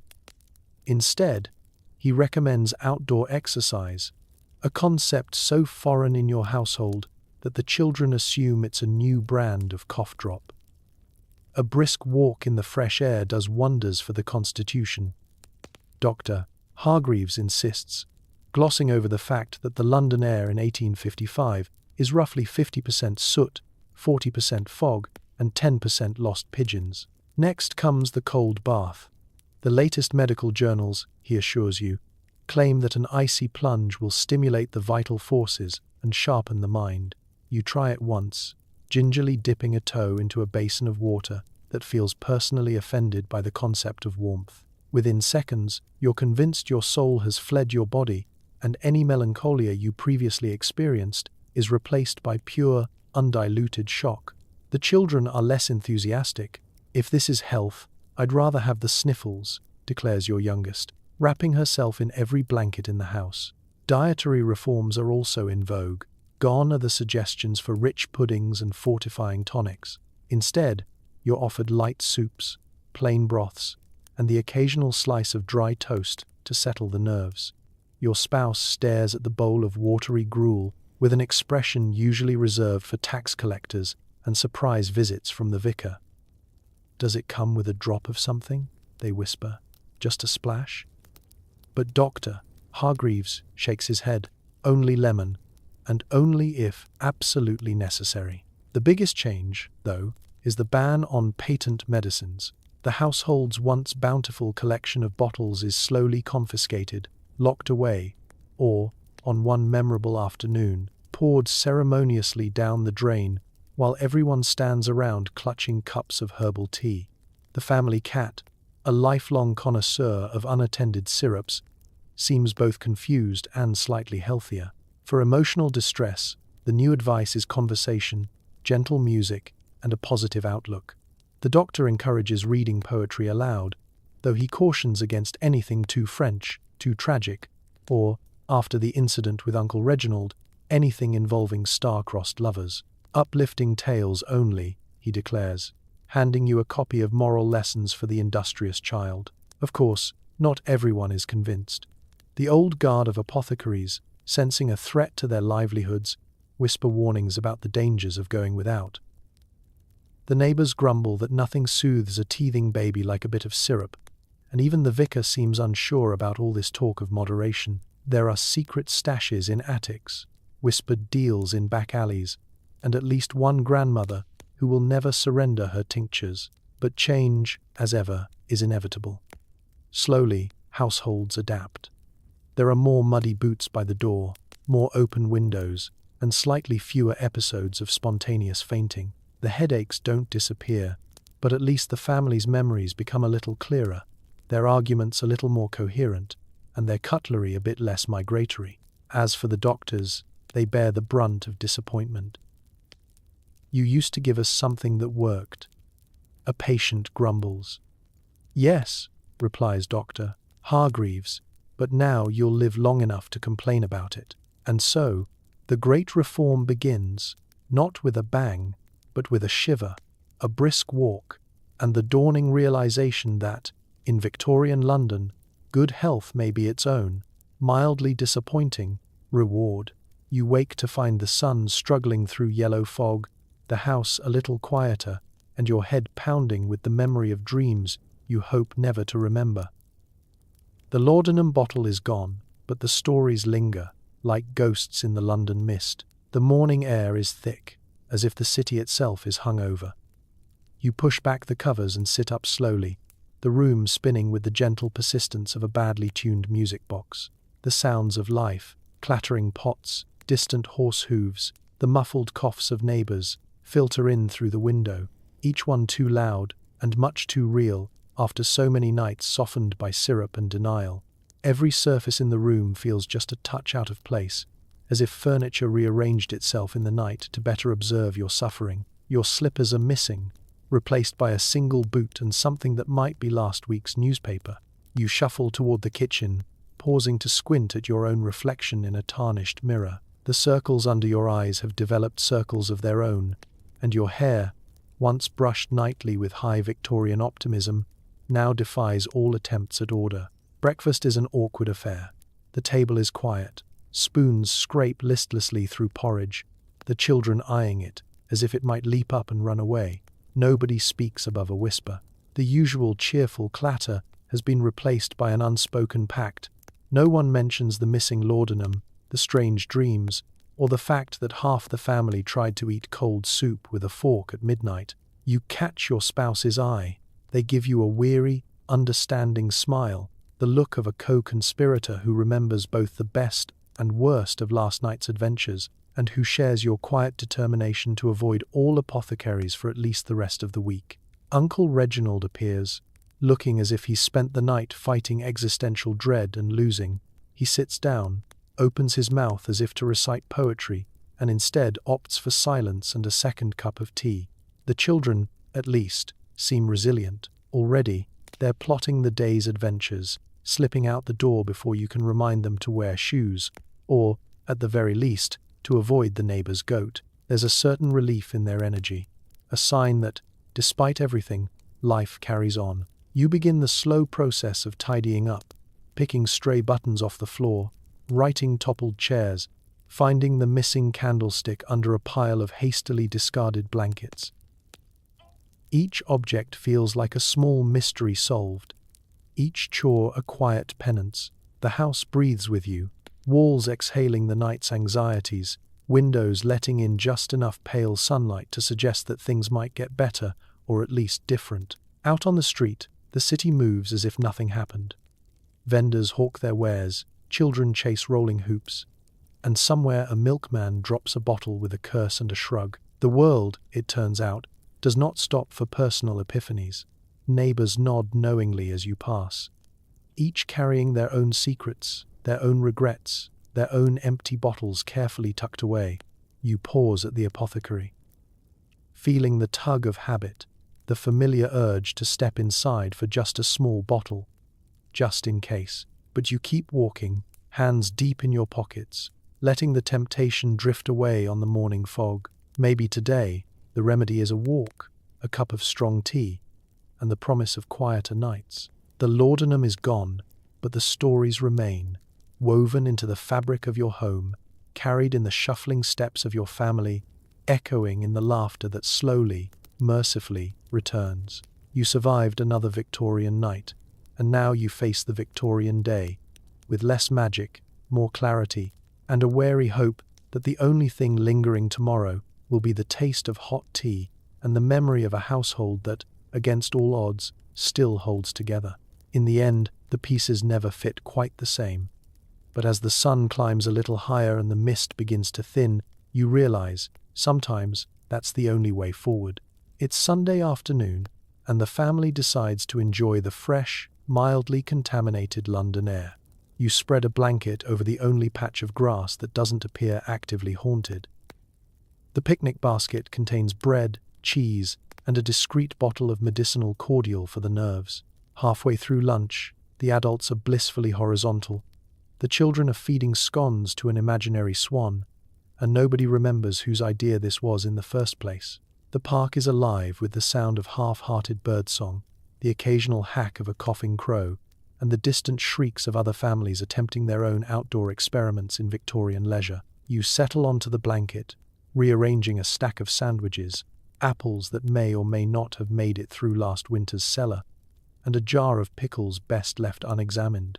Someone pours tea into mismatched cups, someone else produces a flask, and everyone agrees that a little drop will make the world seem softer, the breeze warmer, and the park's peculiar smells less alarming. The children, set free from their usual four walls, descend into a state of ecstatic anarchy. They tumble down hills, leap over suspicious puddles, and chase pigeons with the grim determination of street urchins on a mission. The younger ones organize a game of Find the Queen, which involves a complicated series of bows, curtsies, and running headlong into shrubbery. The older children attempt cricket with a stick and a ball of twine, rules evolving moment by moment, and the winner determined by whoever shouts loudest. For the adults, the picnic is both a social ritual and a collective act of recovery. Your spouse arranges themselves artfully against a basket, bonnet askew, muttering about the virtues of fresh air as they sneak another sip from the cordial. Uncle Reginald, who swore he wouldn't touch a drop this afternoon, is already reclining with his hat over his eyes, reciting Shakespeare to a patch of dandelions. You take a bite of bread, savoring its brick-like texture, and attempt small talk with your neighbor, Lady Ashworth, who claims to see fairies dancing in the trees, though you suspect it's just the laudanum and her famously defective spectacles. No Victorian outing is complete without a parade of other families doing the exact same thing, each staking out their square of public lawn as fiercely as if it were newly discovered territory. A polite war breaks out over who gets the only bench with an actual view. Two elderly gentlemen engage in a heated debate about the superiority of lemon cakes over currant buns, while their wives trade restorative recipes for headaches and ungrateful husbands. After lunch, the sun grows drowsy behind the coal-tinted clouds, and the mood on your blanket shifts from vigorous outdoor enjoyment to collective collapse. Adults lie flat, hats tilted to block the glare, shoes kicked off, arms flopped in artistic indifference. The picnic basket is half empty and entirely forgotten, save for the cordial, which now passes from hand to hand with the silent understanding of a sacred relic. Children, blissfully unaware of adult malaise, climb trees, roll down embankments, and return periodically to report new discoveries. A worm the size of a shoe, a stick shaped like a dragon, a frog that might be magical but also might just be a frog. You nod sagely, trying to remember if you packed handkerchiefs, or if you'll just have to make do with a napkin that smells faintly of camphor and sandwiches. As the afternoon fades, you gather your scattered belongings and your even more scattered family.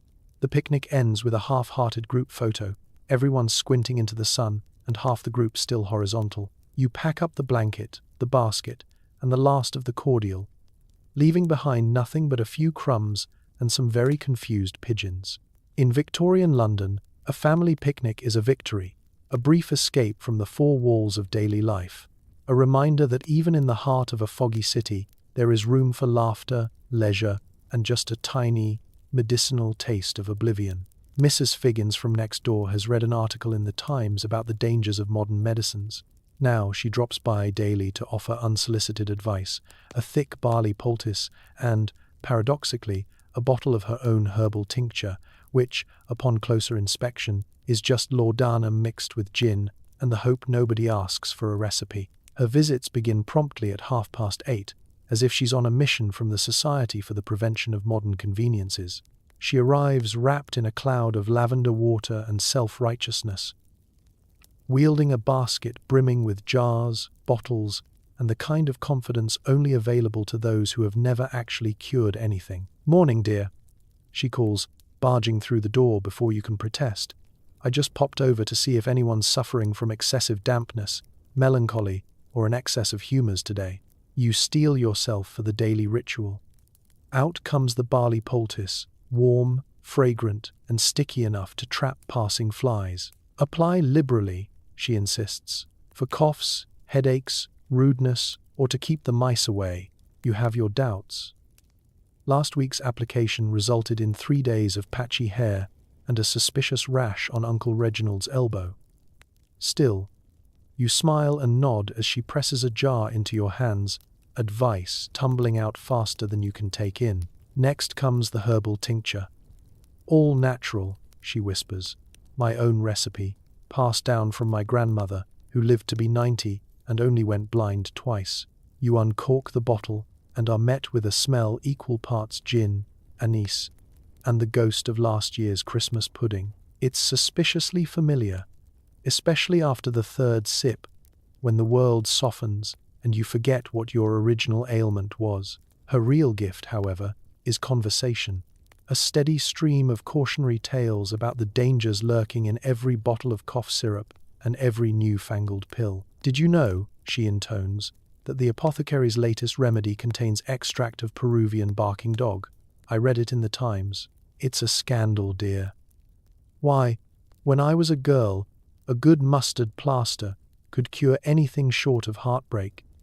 And for that, there's always a firm handshake and an extra helping of stewed prunes." Mrs. Figgins has a story for every malady. Her cousin's bunion cured by sleeping with a potato in her sock, her aunt's lumbago vanquished by vigorous whistling, and the neighbour's cat who was once revived by rubbing goose grease on its whiskers. She leaves no corner of your life untouched, checking for drafts, rearranging cushions, and offering unsolicited advice on marriage. More vinegar, less vinegar. It's a fine line, dear. By noon, you find yourself awash in remedies and theories. There are jars of mint salve for the nerves, slips of paper bearing mysterious incantations for restful sleep, and an envelope containing, for reasons unclear, a dried sprig of nettle and a prayer card. Mrs. Figgins, meanwhile, is happily rearranging your medicine cabinet, tossing out dangerous modern concoctions and replacing them with her own, which, upon close inspection, are simply labeled, "Trust me." Her visits end as abruptly as they begin.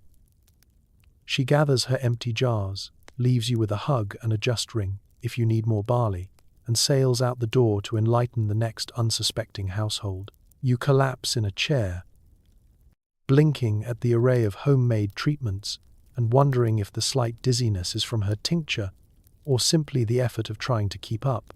By evening, you realize you've survived another round with Mrs. Figgins, your symptoms mostly unchanged, your house slightly more aromatic, and your opinion of modern medicine, if anything, rather improved. In Victorian London, sometimes the greatest danger isn't what's in the bottle, but who comes knocking at your door with a cure and a story you didn't ask for.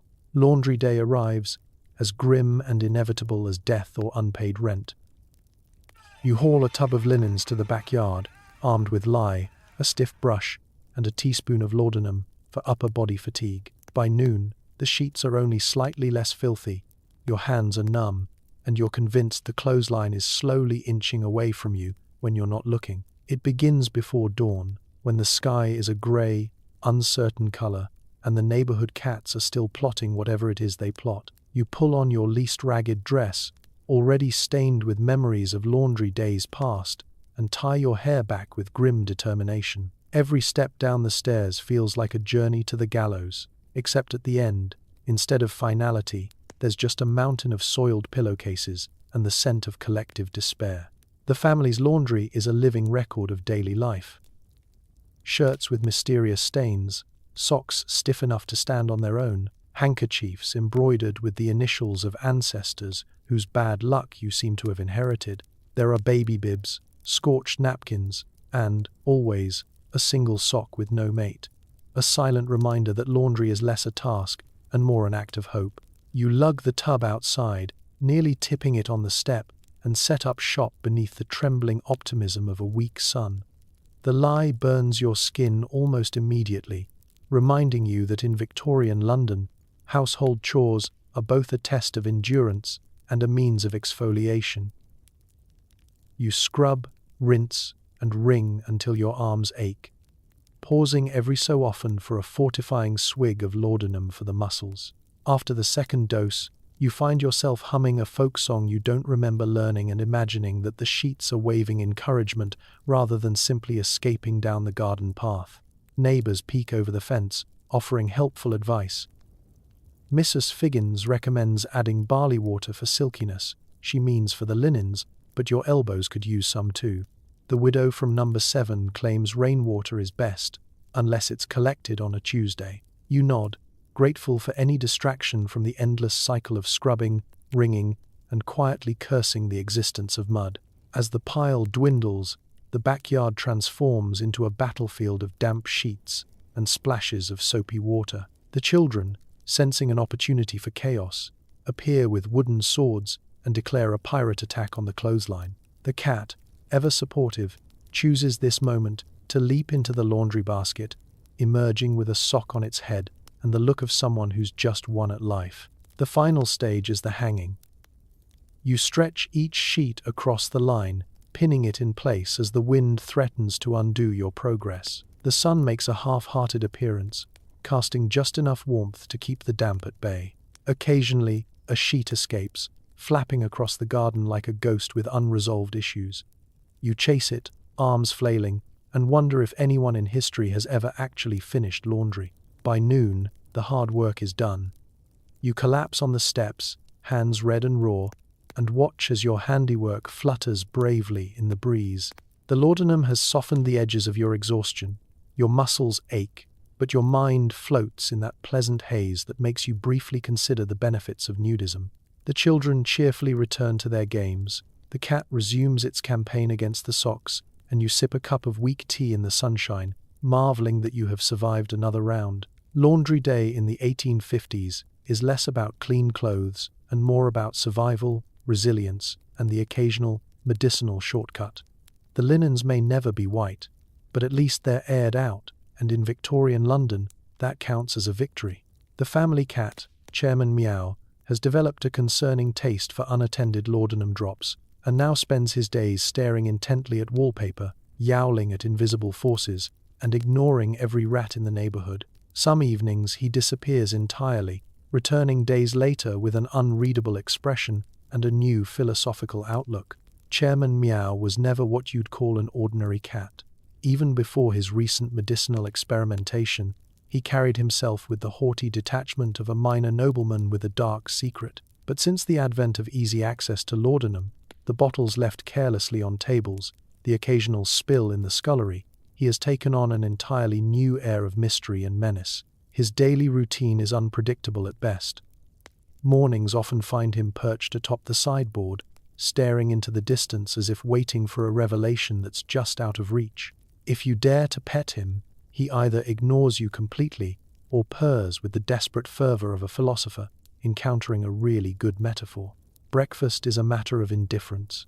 He sniffs at the bowl of kippers, turns up his nose at the leftover potato, and settles in to contemplate the existence of food itself.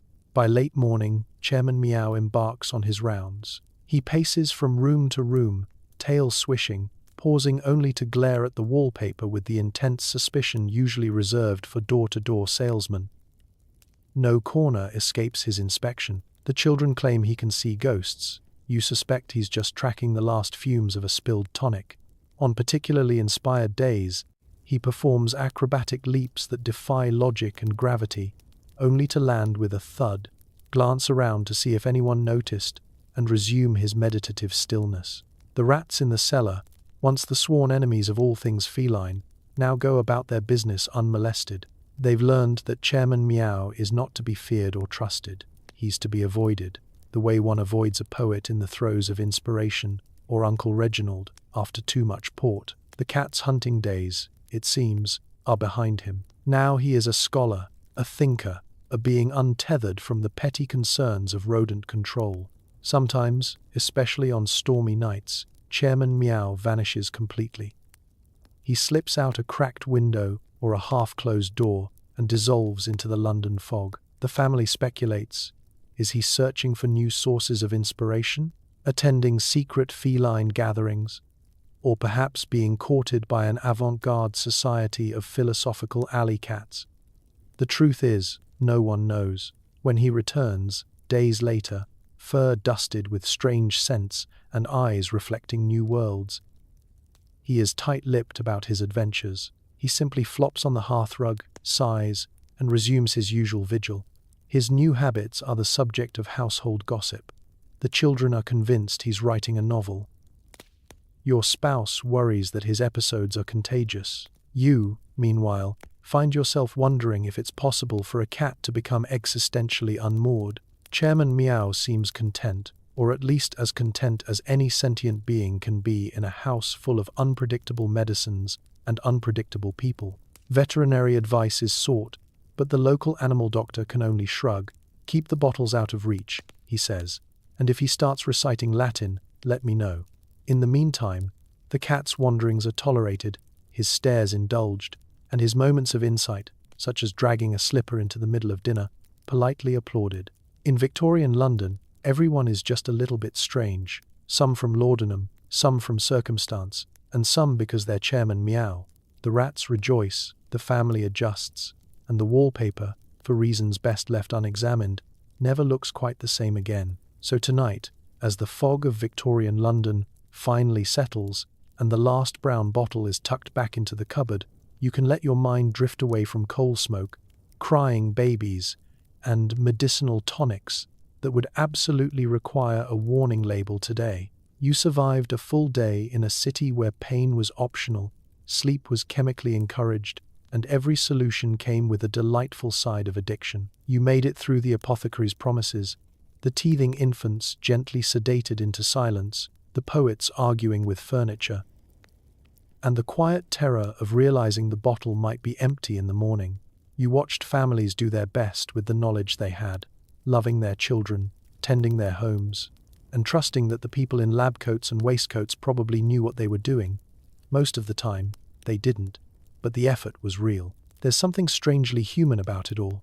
Faced with pain, grief, exhaustion, and lives that were often short and brutally hard, people reached for comfort wherever they could find it. Sometimes, that comfort came in the form of community, faith, or storytelling.